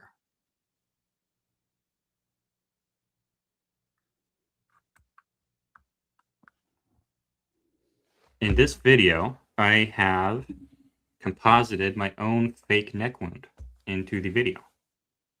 And I'll go ahead and play that a little bit here, if it will let me. This is a composite that I did, frame by frame, animating it. And of course, there's no real neck wound in this section, but that's just a square color effect that I added here. This is what that is. But this is just a demonstration of what it can look like. And when you go super deep into it, you can see that, oh, it's like moving independently. But it seems to be tracking there pretty well. Then up here, it starts kind of missing, and then it's tracking again. But then it does this weird miss, and then it's tracking again. Then it does a weird miss right there. Oh. And it's not quite tracking. And it's also morphing over time because I'm animating the size of it as well. So I wanted to do it. This isn't as perfect as what we see. And I'm not asserting that this is what it was, but I did want to demonstrate that while compression, I think, is probably the better explanation for this, compositing also can explain it. So we have multiple competing explanations, or multiple competing candidate explanations. And now, like, this is obviously not the right shape. And I did this super, super fast. Yeah. How long would you say that it took for you to do that? Like 5 minutes. And have you ever tried to do anything like that before? Nope. Now we can look at, since Kelly already made us get banned, we can look at the real one. And you can see we still have the same sort of morphing thing going on. Now, do I think that that is a result of compositing? Not really, but it could be. So we just demonstrated that it could be. But it Just is so moving a little bit. happens to be. It looks But I'm pretty sure fun. I mean, what are the chances? What are the chances? But I'm sure that I could find some examples of this in known to be authentic video footage from compression, I think. So I should have done that. I didn't have time to. I personally think that this is just a compression artifact, in my opinion. But I did want to show the other possibilities as well. I want everyone to know. And then, what is this one? Oh, this is the video that I was sent by someone on X that's apparently supposed to be better, but I don't think it is. So like it's pretty low quality actually. But this person said that they were in contact with the individual who filmed it, but I don't necessarily believe them because I don't think this is particularly better than the one you had, Kelly. Right. Look how long those. Yeah, I've seen that video circulating before too. I'm like, look, you guys, I don't know. I mean, if we could really do a deep dive and take a guesstimate on how long that string would be. Yeah, it's about the But length of my necklace in my tests. you think like Yeah. that? But it's and it wouldn't fall all the way out. I mean, if it was, If it's if attached by the so much pendant, force. What's if that? it's attached right here by the pendant, if the pendant is like sticking in the neck, it will go all the way down there, yeah. But we don't see that in the video, do we? Not clearly, no. Not at It's all. I mean, no. in the other videos, at least. Yeah, we don't see that. Not clearly at all. Now, could it be hidden right here? Yeah. Just kind of hidden in the shirt. But you're right. And I It's would, not clear. yeah. I mean, and even in that video, I feel like the wound, the dot looks further to the middle of the neck than off to the side. But I think, yeah. Yeah, I would have to compare. I don't know. Okay, the next thing I wanted to go over was, what is this one? Oh, we already did that. Okay, the next thing I wanted to go over was a Tom Scott video. I'm only going to play the end of it, but it's sort of demonstrating how we lose quality really quickly when a lot of stuff starts moving in the frame because we have so many instructions to give, but the same amount of data. So I'm going to find, that's not what I wanted to show. I wanted to show this. So this is a Tom Scott video. I'm only showing a small portion of it here. I believe we should have audio. Let me know if we do. Not yet. Okay. Let's go into that, and then let me go into OBS and see if I can find out why. It should be working. I don't know why. Why is it not working? No, I didn't say go to full screen.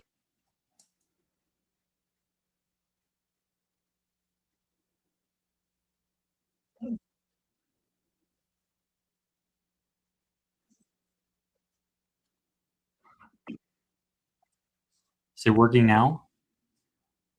It's not on the screen. It's the freaking AEC. Oh, come on, man. I am outputting the audio. No, I'm not. Why am I not outputting the audio? I should definitely be outputting the audio. Now? Nope. I mean, we got to put it, you got to put it in the, on the stage though. Well, I shouldn't because I'm using OBS, but it's StreamYard's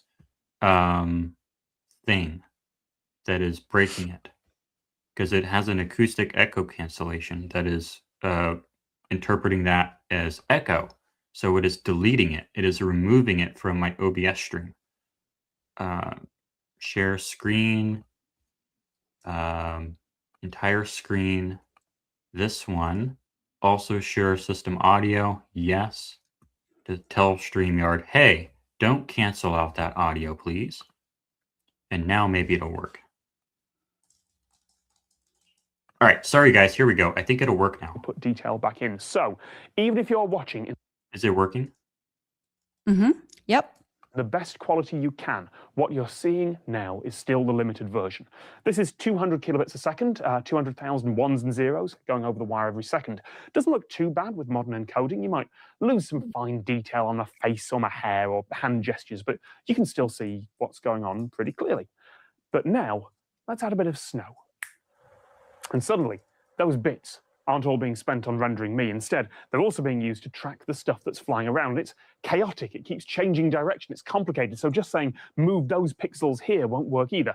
Let's add some confetti too, all colorful this time. There we go. Now it's all starting to fall apart. The more stuff there is moving in the frame, more confetti. There we go. The more spread out those 200 kilobits have to be. More confetti. Here we go. No matter how much the encoder tries to optimize for faces and skin tones, it just doesn't have a bit spare. More confetti, more snow. Now, even if I turn the bitrate back up, put this in the highest quality I can, it still won't look good right now.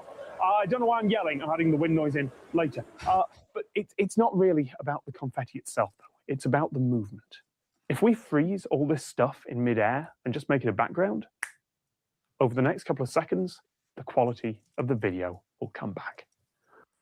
Okay, so that's a really good video that he did, sort of just demonstrating how the movement has a direct impact on why we would see that stuff that's not moving would be really sharp, but the stuff that is moving might be a lot more blurry.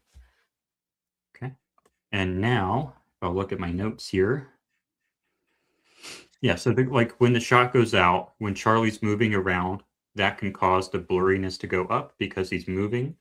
And then when the shot goes out and everyone in the crowd starts ducking, looking, everyone's moving because of the shot, that can also increase the amount of movement in the shot, which makes everything even more blurry. So, all right, so now... Can I ask a question on that? I know we were kind of like deviating a little bit from the typical style, so sorry, because I'm, or I can save it. You tell me. Go ahead. If you're on a track, I can save it. Go ahead. Okay. Well, it makes me think about, I love going to concerts and music festivals, things like that. And I am the dork that takes a lot of cell phone videos. Okay. Mm-hmm. And that's just always been my thing. And so you may have a singer or performer who is standing there and then all of a sudden then they're moving. And so why would that be different from what we see in this case? What's the difference in observation? Well, I mean, if the focus of the camera is, because everybody, like the person who's filming is focused on Charlie, then how would that be different from, for example, what I, experience when I'm shooting from my cell phone? Someone who's performing on stage. How zoomed in is it? I could be in the nosebleeds to I could be up front. I mean, I have all sorts of different angles or distances. I would propose that there probably is a lot of blur going on when you zoom in. And if you were to upload it to X, there would probably be even more blur. And if you were to download it from some X downloader, there would probably be even more blur. Oh, Trigger. No, my videos are wonderful quality. Don't you worry. I could entertain us all night long if only I wouldn't get then a copyright strike, over and over again. Why? Sorry. Oh, okay. Yeah, I would propose that they probably are blurry. And I would propose that the blurriness probably does go up as the crowd moves. but it could also be possible that maybe I'm wrong, or maybe it's a different codec, maybe it's a better phone, or maybe there's just a different chain of custody, or maybe the Charlie Kirk stuff is fake. I'm just trying to present the basic underlying principles. I'm not making assertions of fact Sure. regarding CK. Got it. Okay. Where was my, okay, so what I wanted to close with is that I'm not concluding anything. I'm not saying Keli's wrong. I'm not saying I'm right. I'm not even coming to a conclusion saying that the video is fake or is not fake. But I do think that with a better understanding of how compression works, we can come to some answers that maybe Keli asked previously, and we can go into some of those if we'd like to. That's up to Keli. But I just wanted to close saying that it's not conclusive. I'm not saying that the footage is or is not fake, but hopefully this helps better educate on how modern video works. Thank you so much. I actually learned quite a bit from you, and I appreciate you going into the deep dive and having me do the interactive experience of drawing out stars and mountains. So thank you. Hopefully, at least a couple people in the audience gave it a shot too. So thank Perfect. you so much, Jordan. Okay. I mean, I think for the most part, we could take a look and see. Oh, I see a super chat coming through. I've seen a few people in the comments asking this. Is it Christmas? What's with Frosty? Can you please, Jordan? Inquiring minds want to know. I only threw away my Christmas tree like a couple weeks ago because I just don't do these things. Because I have Wait, ADHD. you're like a real Christmas tree? My real Christmas tree.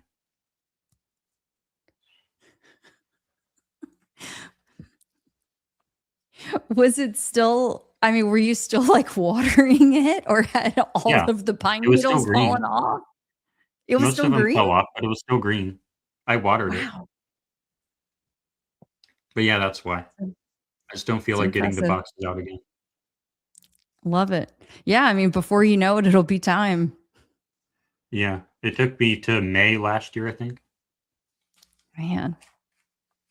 Well, okay, I actually still have some skeletons from Halloween sitting for me to put them up in my attic, so I can't give you too hard of a time.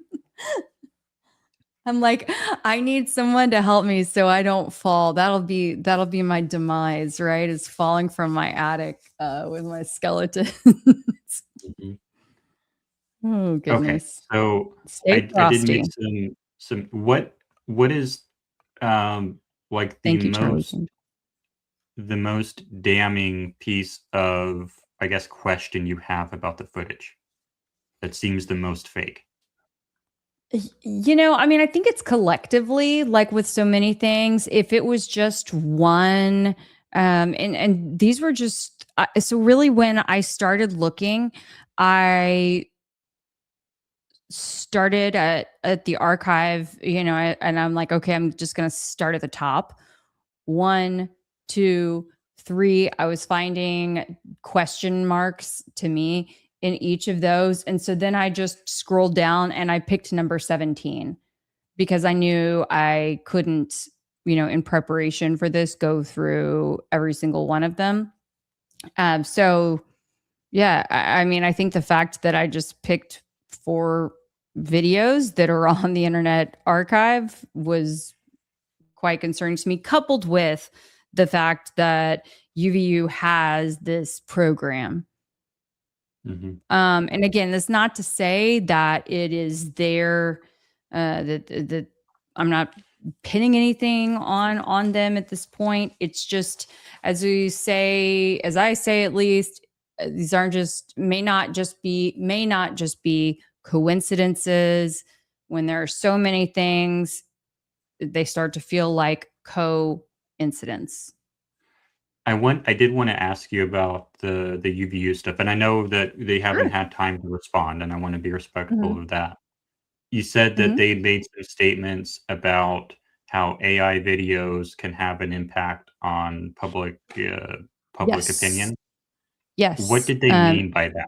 Did they Here. mean like AI videos that are supposed to be of real events, or did they mean like AI videos that Trump posts to X or something else? What did they mean by that? They created them, actually. Do we have those? Oh, hold on, let's see here.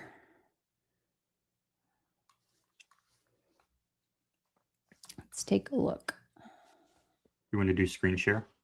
Sure. Yes, please. Going hot. Okay. So this right here is one example. I have not watched this entire presentation yet, but as you can see, the date October 28th, 2024. So just less than a year before the incident, right? UVU presents research on the impact of AI deepfakes on elections and political advertising. The study conducted by the university's, here we go, Herbert Institute on Public Policy, UVU Sales Marketing Applied Research Test Laboratory, the Smart Lab, and the UVU Center for National Security Studies tested 244 subjects across the United States with real and deep fake videos and audio to determine their ability to distinguish between the two. Artificial intelligence is a tremendous tool, but the research tells a cautionary tale for our democracy by illustrating how easily it can be used to push fake messages to voters, said Brandon Aumacher, director of the UVU Emerging Tech Policy Lab and instructor of the UVU Center for National Security Studies. It's incumbent that we address this issue from a technology perspective, public policy perspective, voter education perspective. Let's see, challenges posed by AI-generated deepfakes to the election process, emphasizing the difficulty in distinguishing truth from fiction. I mean, I think all of these things really kind of, to me, raise questions. AI They're election acknowledging- project experiment video. Yes. Yeah, it looks like they do have some more content down here. Research summary, research presentation. Oh, here we go. Let's see clips of deepfake testing process. Do you want to check that out maybe? Sure. Why not? We'll explore this. Sure. Oh, the review link is no longer accessible. Say It's it your ain't fault so. because you were talking about it. They're probably watching our Right? stream right now. Probably. Here, I'm gonna just so you guys can see this. Here, I'll go back into the. I'll Just like paste how it. when Barron was streaming that pastor's stuff and they Oh, took it man. offline during the stream. Now I'm gonna have to put in a records request for it.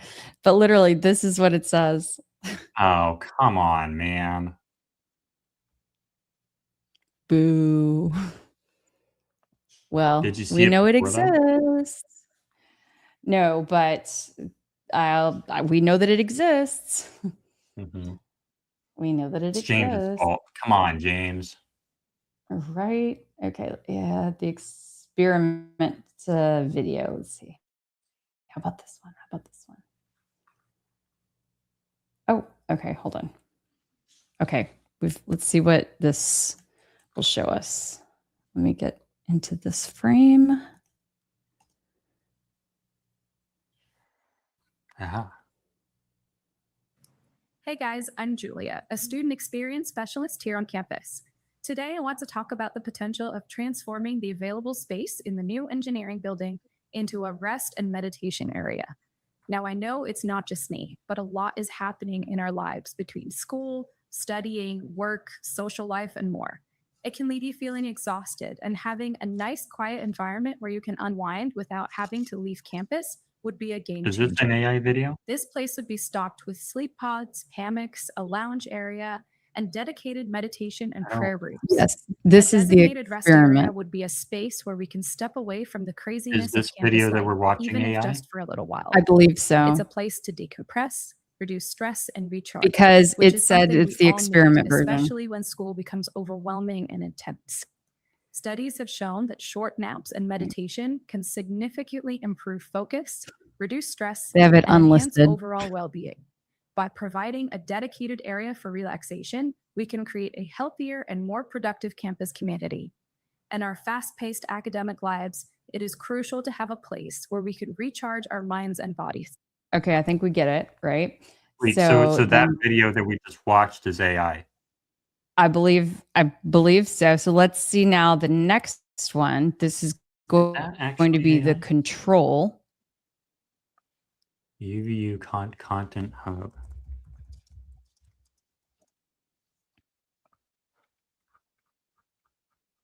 Maybe not. Maybe we don't know. Oh, sorry. Can you post it a link opened to in a that in the different chat? tab. Yes. One moment. Now this is going to be, okay. Here is the UVU AI. This is going to be the control video that we're about to Not the watch. link. I'm posting that Can you link post first. the link to that page Yes, just one moment. so we can have access to all of them. Mm-hmm.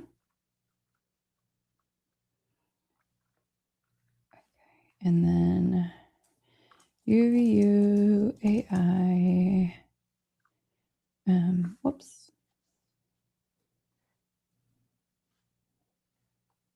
Copy.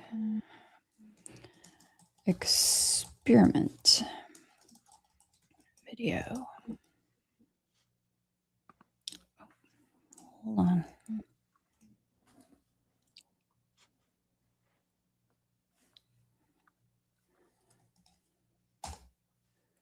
Okay. Okay, so here is the control version.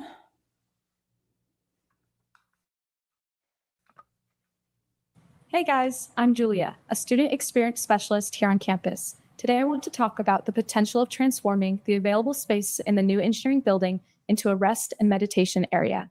Now, I know it's not just me, but a lot is happening in our lives between school, studying, work, social life, and more.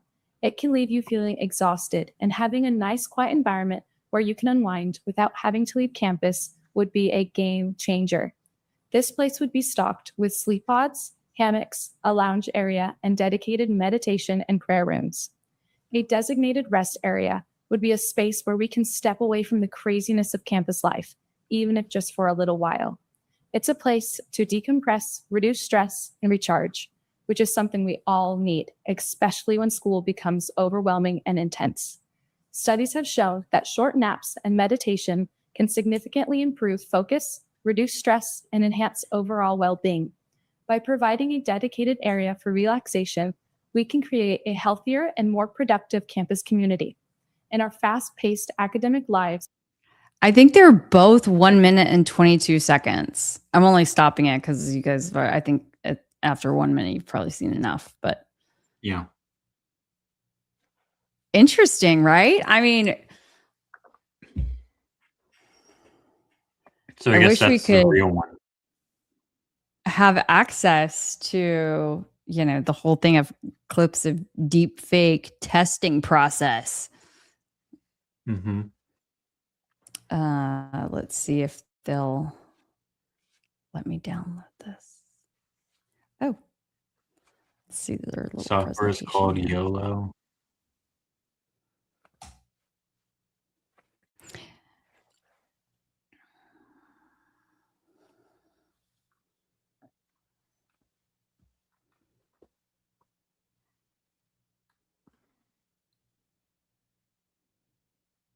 So they're deepfake Okay, so media they do study. deepfakes. Yeah. Yeah. Okay. I mean, without a doubt, like, if anybody had any question, not saying that that's what we're seeing now, but just saying they have experience. Very recent experience. We should ask some more questions. Oh, so that one was fake. But you wouldn't have known if I not ruined it by telling you that I thought that that's what it was. So I kind of messed it up there. Sorry. Oh, you know what? They are a multi-award winning neuromarketing research lab. They're not just any old student run lab. So my question would be, how well does this translate to real footage of a real event with like a lot of moving parts? That's what we got to figure. One person standing Yeah, in front that's of a wall. that's what we got to figure out. Yeah. I am early in my research of, I guess you could say, early in my research of this aspect of it. And I definitely want to reach out to UVU and get a greater understanding of their take on all of it. Absolutely. So I'm curious what the chat, I know it's getting super late, super late for you, Jordan. I apologize. But if there are any questions that we want to run through, anybody in the chat have some things that they'd like to say, weigh in on, I did want to go through real briefly Yeah. on some of the other stuff that you were talking about earlier. I believe that I've explained an alternative explanation for, let me get this off. An alternative explanation. Where did there we go. I think I've provided an alternative explanation for why some areas of the image appear sharp, but others appear blurry. Would you agree? Due to the motion? It's possible. And then the holding frames is an artifact of FP. Oh, yeah. So you were talking about how some of the frames sort of hold, and like you step through frame, and it's the same. I think that's just a result of taking like a 30 frames per second video, turning it into a 24 frame, or turning a 24 frames per second video into a 30 frames per second video, or maybe a 15 frames per second video into a 30. It's just a result of mixing and matching frame rates. That's what that typically indicates. Now, could it be that they're just cheating and they're editing frames and they just wanted to be lazy? That's possible too. But I think an alternative explanation is that it's just mixing and matching frame rates. Does that make sense? And why would the frame rates mix and match? Because, okay, say you have 1 second and the camera is taking an image 24 times a second. So once, I don't know what the exact milliseconds is. Maybe it's like maybe 20 milliseconds. Every 20 milliseconds, the camera takes an image 24 times a second. Now you want to make it 60 frames per second. So you have to provide an image 60 times a second, but the camera only took an image 24 times a second. So you're going to have to put one image on the screen, but you don't have another image to go to for the next 3 goes. So you just keep the same image, then you get another one from the 24 FPS. So you can update it, but then you're going to have to go still for another 2 frames. And then you get the next one from 24 FPS. And if I show you my my screen here, I need to remove yours and then add mine. This is my issue with pitbulls, but we're going to go to the other part. I think we can do this here. If you look at my profile here, you see how the top one, I think I can make this bigger. Perfect. There we go. So the top one, the top row here is from a 60 FPS video. The bottom one is from a 30 FPS video. We have 0 milliseconds, 16, 32, 48, 64, 80.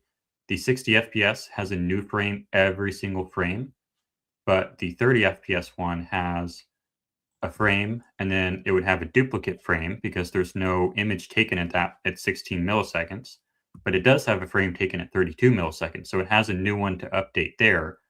But then at 48 milliseconds, it has to use a duplicate because it didn't take an image there because it's only 30 frames per second, not 60. But then again, at 64, it has a new image, so it can update.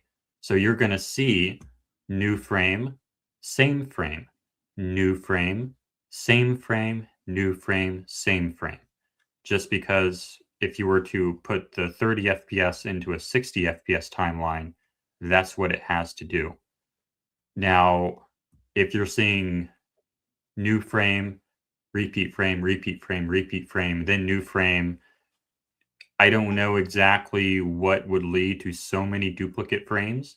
Maybe it's because it started out in 15 FPS and then we're going into 60 maybe. I don't know. Maybe it's because there were multiple transitions between FPS and it just got jumbled. Maybe it's that, or like you said, it could be that they're just being lazy and they're manually updating frames.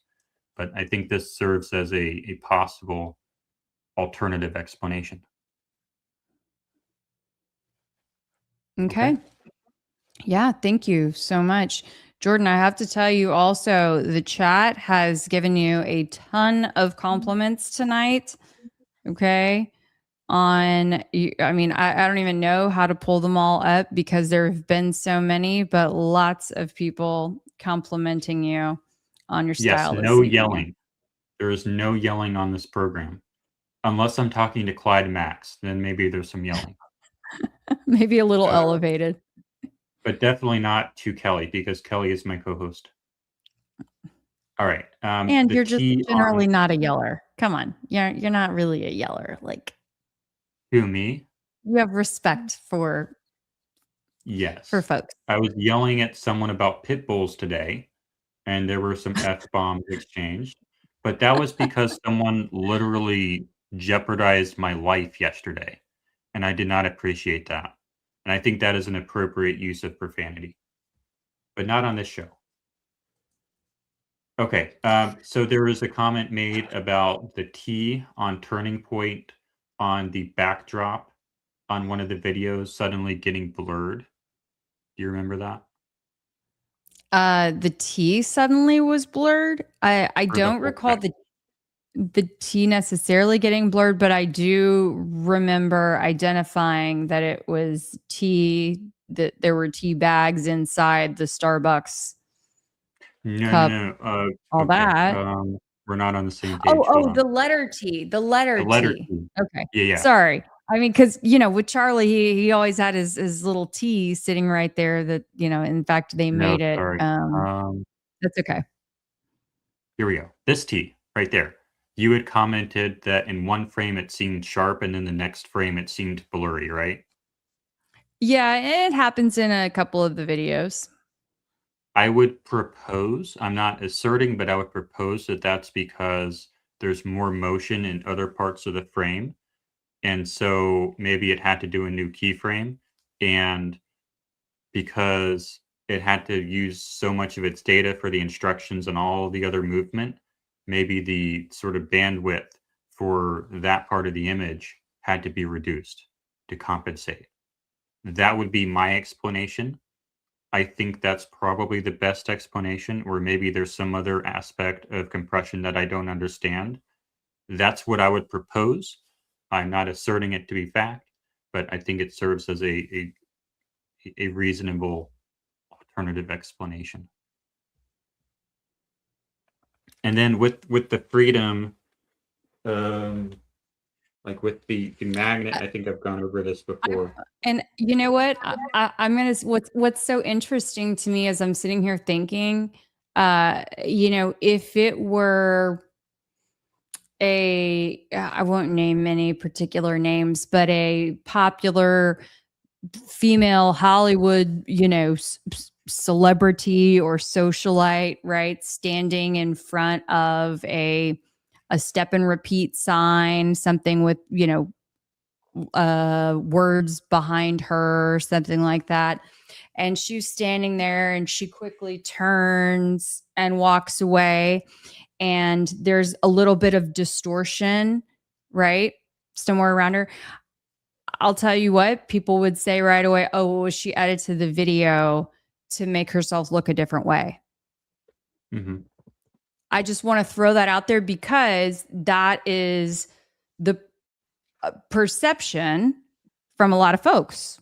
And I think a lot of times it is true. Yeah. Coming from the influencer world, I know how common it is for people to edit photos and edit videos. You can make yourself look any sort of way you want to make yourself look. Yeah, and they And the have celebrities do active it AI too, you filters know? today, So, too. They have the active AI filters too. They kind of look like that. But it can Yeah. also be compression. So you have to be careful. all those things are options. Yep. And where is the turning point footage? You guys, your guess is as good as ours. We hope that You it's don't deserve in the turning the point hands of footage. law It's not for enforcement. you. You don't deserve it. Stop. Stop. That's all Oh, I have to hold on, say. Jordan. Can you go full? You got to go full screen for this. Are you ready? That's your thing, though. I don't. Oh, come on. No. It's yours. That's your thing. You started that on Trigger Smart, I think. That's your thing. I put it on X, and that's where it's going to be. And it took me 12 Okay. takes to get that too. Well, you spoil guys your are in thing. for a treat to see Jordan do the full-blown stop. With all the facial expressions. All of it. I started at the, and then I went into it, and then I did it, and then I did the little eye thing at the end. It's Okay, so here we good. go. But that took 12 takes to get it that good. So that's not something I can do live. Well, that was just your first go around. It's fine. You'll be a natural before long. That would not be a good theater. Yeah, it's a lot easier in theater because you do it from a distance. All right, here we go. I don't have the Freedom shirt on right now. I guess I could put it on, but okay. The magnet. Why does the magnet disappear? I think you've seen me do this before. Disappears because of that. I think. Can we do From that angle, microphone, it disappeared. It's just like that. If it just kind of Could you show that one more time? I've got us a little larger now. Or I could make you full It screen. disappeared. Now it's super small. Uh-oh, now it disappeared. It's just moving because it's so big, I think. Disappeared. All different ways it can. Oh, now it's definitely disappeared. Now it's really oblong. That's just because it's moving around on the body. And then the Freedom, I can put this on over this. What? Oh my gosh. Who did?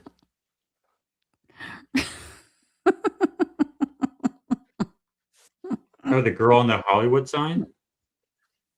No, I think he's talking about Erica.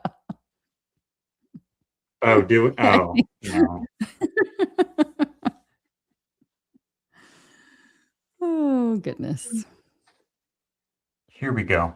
I guess it must have happened when she heard the name Candace.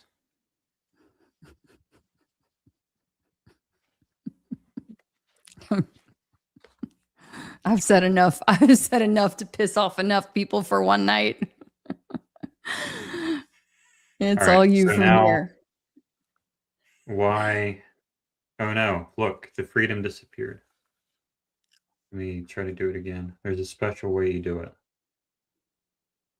I didn't get it right that time though. There's like a special way to do it where, you know what? I think it's too far down. I think that's why it didn't work. He has it pretty close to his collar.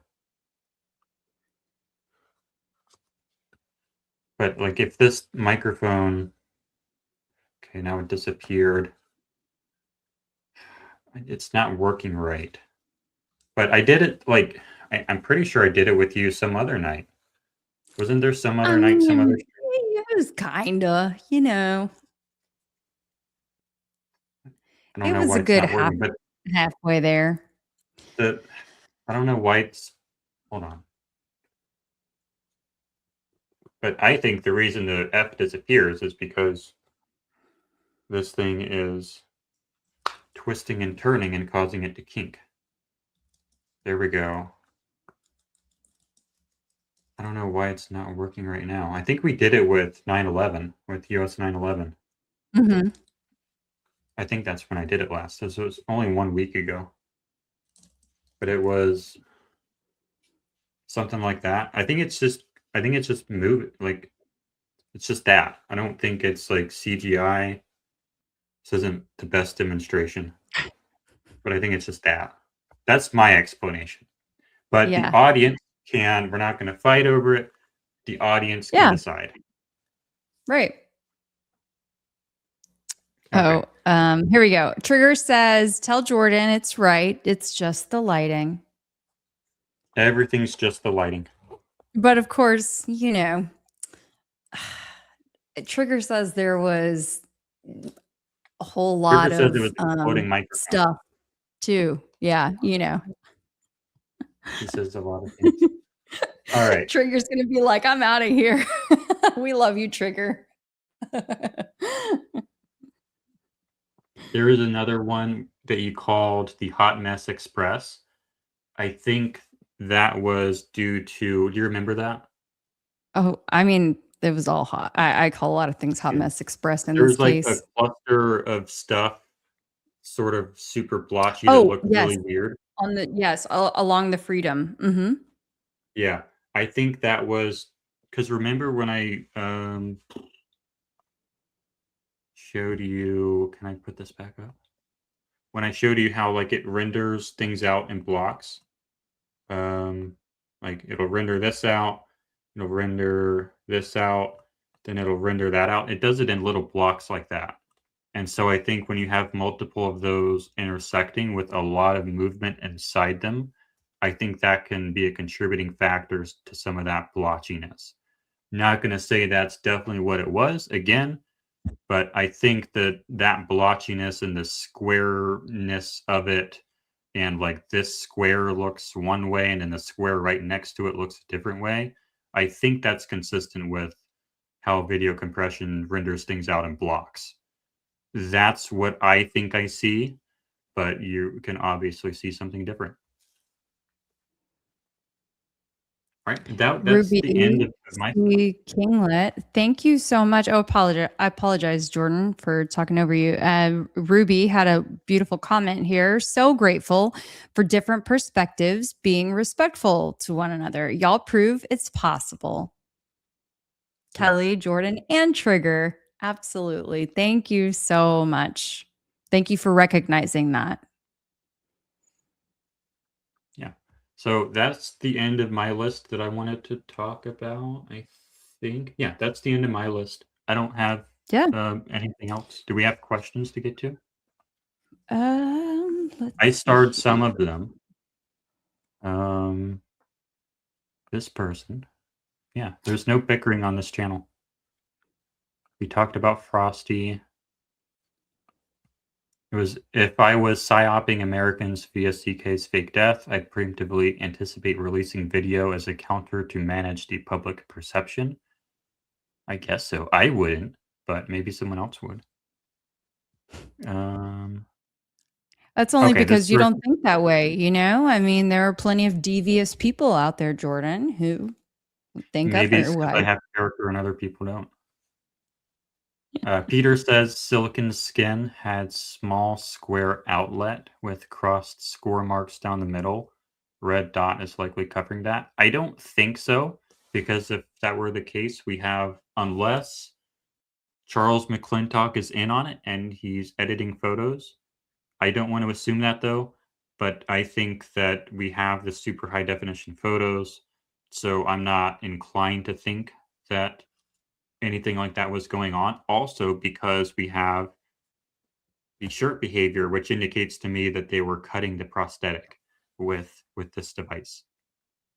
I think that's the only narrative that makes sense for the shirt behavior, and it's the only way to demonstrate the shirt behavior.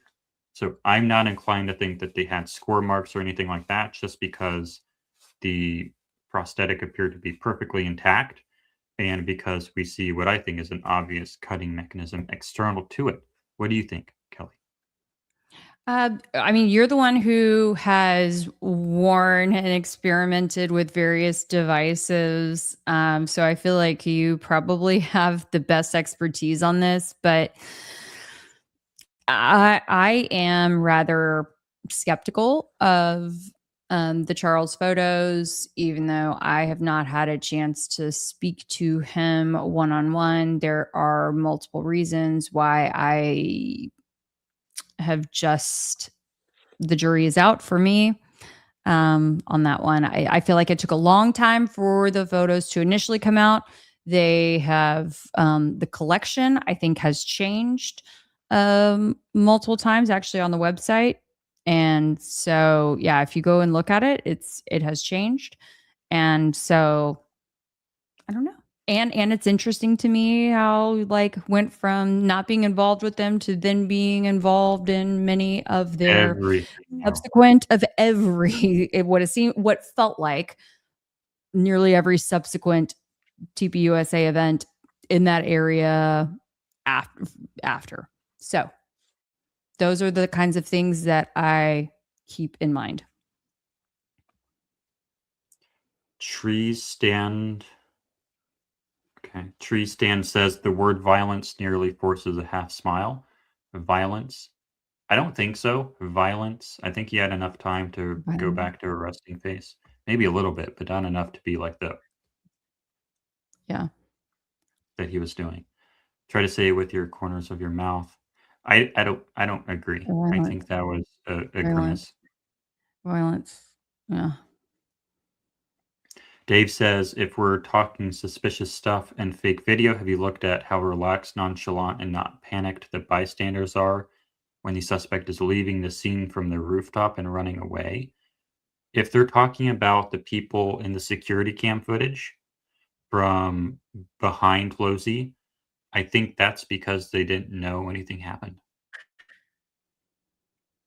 Do you think that's what they're I talking think they about? might be even speaking about the folks that were up on the second area by uh, Adam Bartholomew, Life is Driving. When you do see them, like some of them ran instantly, some of them were giggling. I mean, that were even among the closest to Charlie, but on that second layer, like on the second floor, rather. When you look closely, I mean, I've got stills of them where they're like laughing. And so it does seem kind of weird. And then some people are just hanging out and walking around. I mean, you know, you don't know exactly how people are going to react after something like that. But, you know, even Hunter Kozak hung around a long time after the event, a long time after the event. And it's like, you would think that he would have wanted to get the heck out of there. I listened to an interview with one of the eyewitnesses on a channel called Depressed Ginger, on a channel called Depressed Ginger. So like a political guy. This was filmed 2 days after, I think it was the 12th when it was done. And this guy said that he ran at the top of it in a full sprint up a hill for like 10 minutes before he even stopped right afterwards. Wow. That seems like a normal reaction to me because you don't know if it's going to be a mass shooting or not. Right. Not just standing around giggling like a bunch of schoolgirls. Exactly. I mean, you literally see some people just slow walking. You see it is actually really crazy if you do watch some of the video right after. Some slow walking, some standing there. You even see people who are on the ground but have their phone up, you know, doing this. Some who never, you know, duck down at all, but just continue to film the whole time. I mean, it's just everyone has different reactions, and many of them seem very, very strange. Yeah. This is not the first video. The first one just had a small black dot. I don't remember what the context of that was. Maybe the phone. I don't know. My get drunk and listen, I guess. My working theory is the projectile comes up from the ground area, up and through the armpit. Okay, from the ground up and through the armpit and out of the neck. So I guess he was shot from down there. I don't see how that explains the shirt behavior or the necklace behavior. And I guess this would be the exit wound. But where would that firearm be located? I don't know. How would you aim it? I don't know. But my biggest thing is the shirt behavior indicates that there is a source of energy down here under the D for freedom. And that's what I focus on.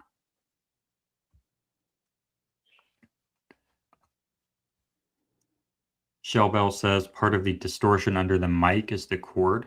There was no cord. These are cordless mics. And the magnet was the front mic, was what the front mic connects to. Yeah, the magnet is what the mic connects to. But there's no cord on it. It's completely cordless. Can you get the corded part of it? Yes. There is this version of it that does connect to it, but there's no evidence they used that. It very much looks like they just had the bare microphone under the shirt. But yes, this is the magnet right here on top. And that's what we see on the outside of the shirt, and then the microphone is on the inside of the shirt. Carolyn says, Mitch said the building was recently reopened. I think that's Mitch Snow. Tall fence was added around it. It has a no cell phone, no electronics rule. That's on a military base. I don't think that's necessarily where Charlie Kirk is.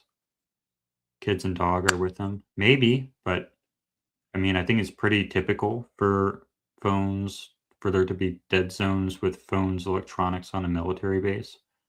I'm assuming that that's where they're saying the building was. Do you know anything about that, Kelly? No, I had not heard about that. I mean, I know that when you go to, for example, the like the FBI, because I have reported a federal crime, well, what I believe was a federal crime here in Houston a couple of years ago. I was burglarized, and I, like, just for anybody who's curious, I was burglarized. It was part of this entire ring. I had identified over $1 million from a whole bunch of people that was taken. So, you know, of course, Kelly, you know, trying to save the world, I go march down to the FBI to try to report the situation. And once I get there, they're like, there's no electronics allowed, no cell phones. I had my laptop ready to show them, my phone, everything. I had all my evidence. So anyway, that's what it sounds like. I mean, I got 2 of the 3 guys arrested, and I know that the feds are investigating the case. So yeah. Yeah, I still get called. Thank you. I don't play around. But anyway, they had a dead But zone. anyway, you can't even bring your cell phone in to just, as a civilian off the streets, meet with, you know, a case agent to take a report, an intake report. So, and then, you know, there's a long way. I had to, like, walk up to the building and this whole ordeal. It was bizarre.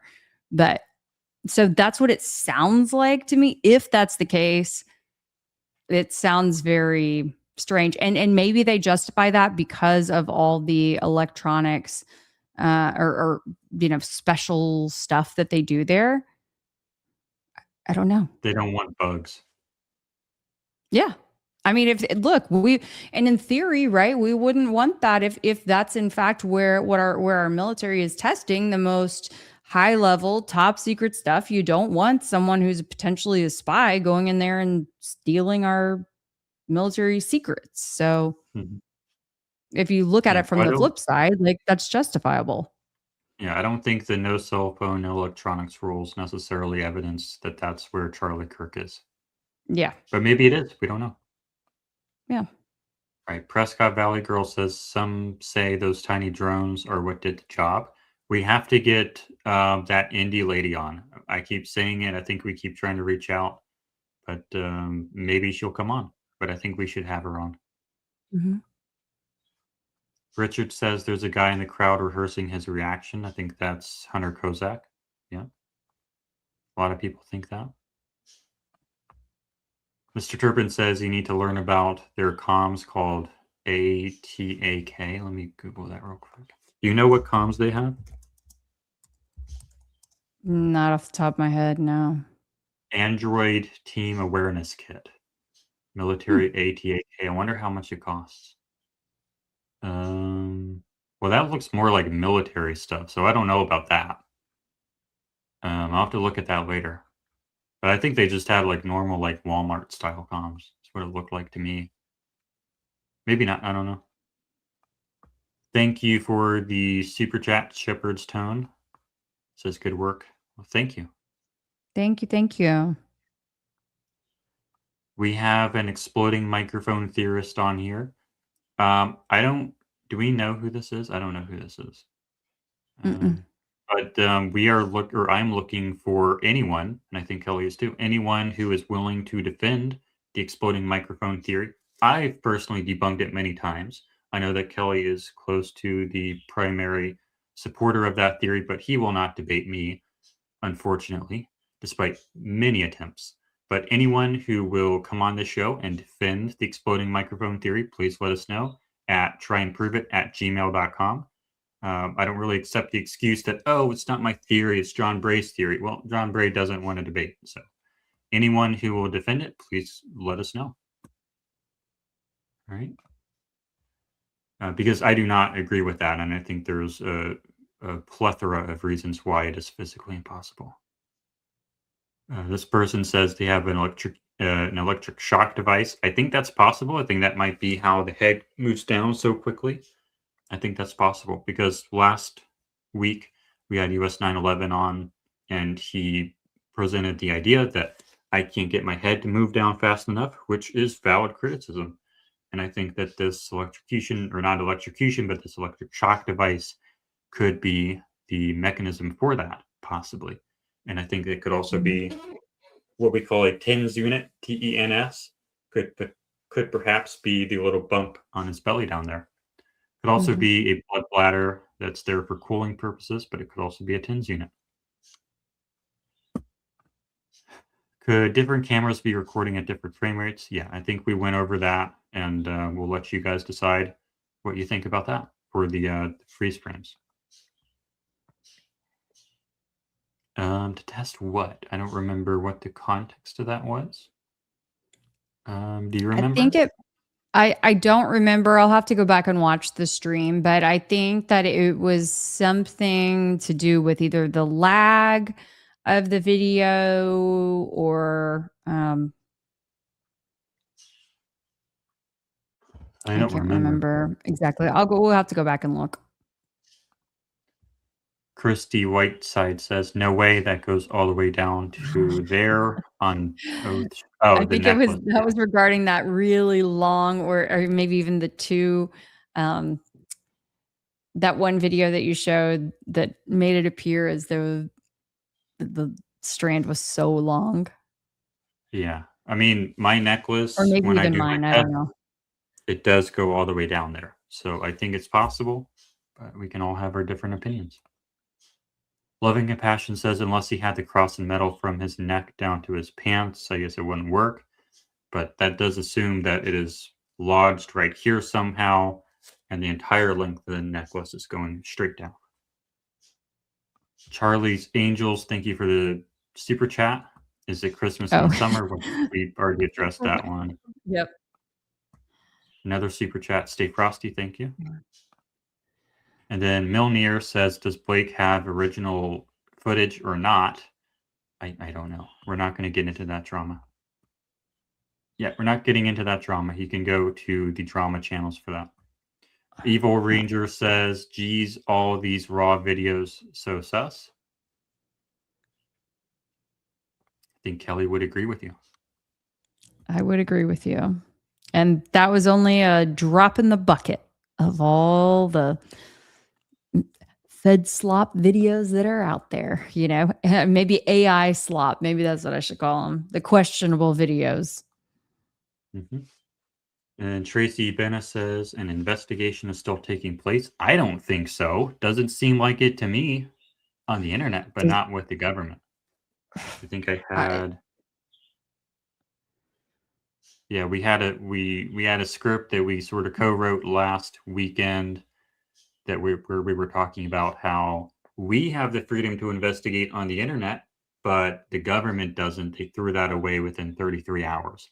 They don't have the ability to use their imagination anymore. They're not allowed to ask questions. They're not allowed to use their intuition. They were handed a conclusion on day one of the case, and everything has to be about confirming that conclusion. So they do not have the freedom to investigate. So I disagree. I do not think an investigation is taking place except for on the internet. yeah. We're not going to find out any more information or any more evidence, I guess, until trial is what they meant. But I don't think the trial is going to be particularly edifying to the truth.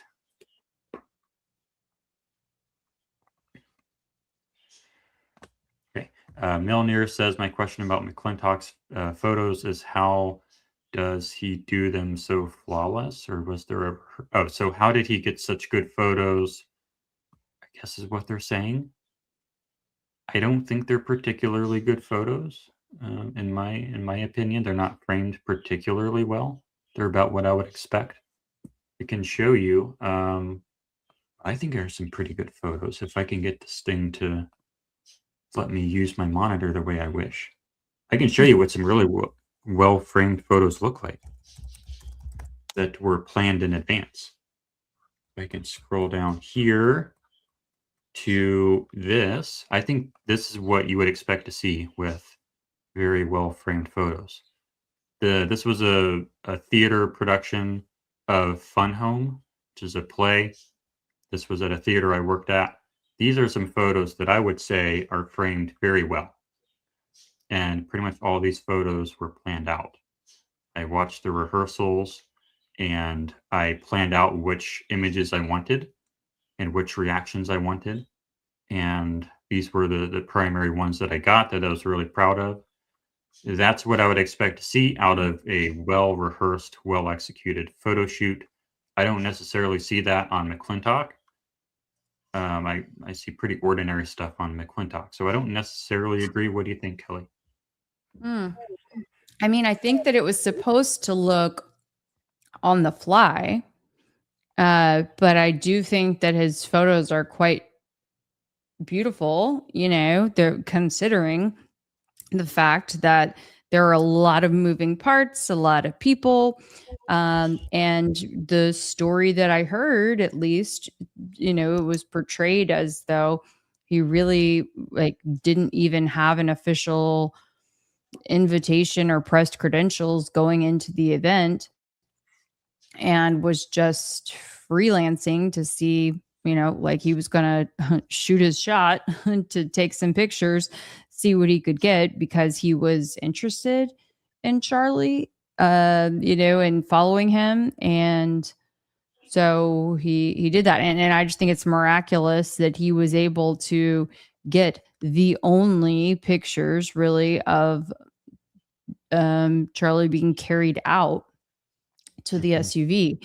I mean, how was he able to make that leap, you know, anticipate in that moment when most people would panic? You know, it's fight, flight, freeze, or fawn. And I think for many people, it would be freeze when you hear something that sounds like a gunshot, right? I mean, he's not working for TPUSA at that point, in theory, to shoot the event. So it's quite surprising to me that he sprung into action, anticipated that, okay, the security is going to carry him out this way. I mean, that all of that happened within less than 20 seconds. Yeah. And how did he get into position for that? How did he get into position for that when he had several people between, even though he was near the front, he still had several people who are going to be, in theory, acting in an unpredictable kind of way, right? To be able to get past all of them. And you don't know if the And second shot is coming. right. Yeah, you have no idea. Like, you And could so be it's dying just you could be dying the next second. shocking. Right. But, at the same time, he could have wanted, that photo of Trump. He could have maybe wanted that. Maybe that was what was going through his mind. He wanted the photo I of the mean, century. immediately, like, that would Yeah. be who would have been thinking that, though, leading into that Photographers. moment, right? Photographers. Photography is In that everything in moment, our you're life. thinking like, "Hey, what if he gets knocked off?" Maybe. I probably wouldn't be. I would probably be trying to protect the people around me, but maybe someone else wouldn't. Yeah, I I mean, don't know. maybe. Or yeah, maybe. Milner says Bray won't even answer my question. Was the explosion of the mic a shape charge? Well, he has consistently said that it's a shape charge.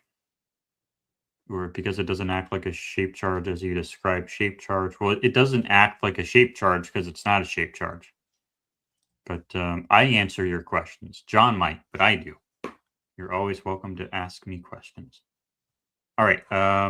Let's look at the newer comments here. Do we see anything interesting here? Well, I see this one. Okay, photographers go to war zones for winning shots. Absolutely. But I want to add that Charles did not, to my knowledge, have any experience with that type of photography. And it didn't sound like that's what he just He didn't wake up that morning expecting to take fire. No, it is.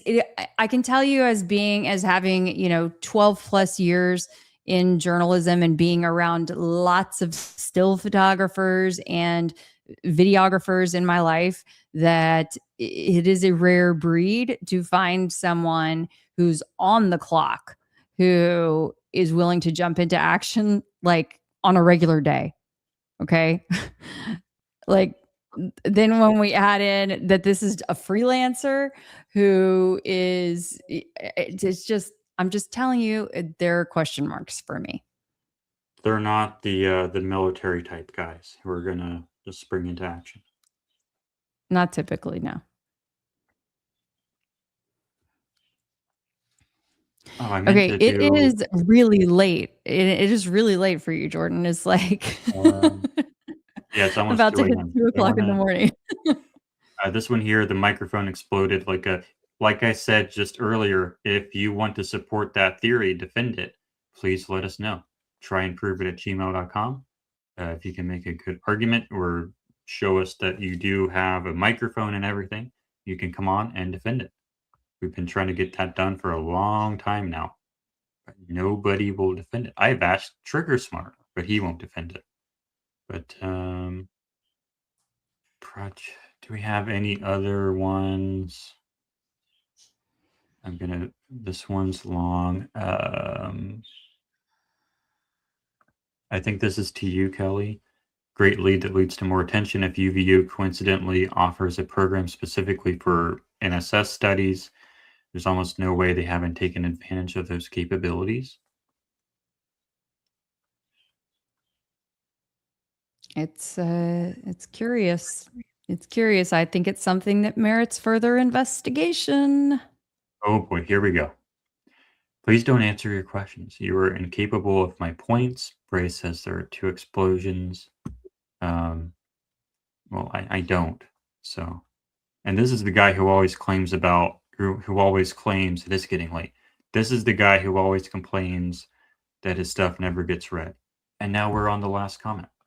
Perfect. Okay. Actually, I'll let you. There we go. I'll let you close it up. Oh my goodness.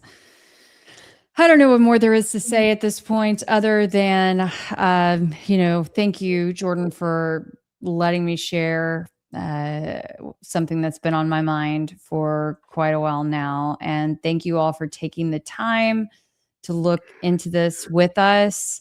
There is definitely a lot more digging to be done. So my email address is Keli@KeliRabon.com. We also use try and prove it at gmail.com. You can also DM me on X, KeliRabon. But again, just want to stress that we are not accusing anyone of doing anything wrong. We are just asking questions. We are exploring possibilities. We are investigating, and we are inviting you all to help us along the way in this crowdsourced investigation. So thank you there very are much multiple explanations for these things. Yep, absolutely. Not just the gaming ones. Okay, guys. Well, thanks again. And you can count on us every Thursday nights. So we hope to see you again soon. And we have another field test this coming Sunday now. Sunday. Yeah, because Sunday. I don't have enough time on Saturday to get everything done. So it has to be on Sunday. Okay. Well, thanks again, everyone. We appreciate you so much. And we'll see you soon. Good night. Good night.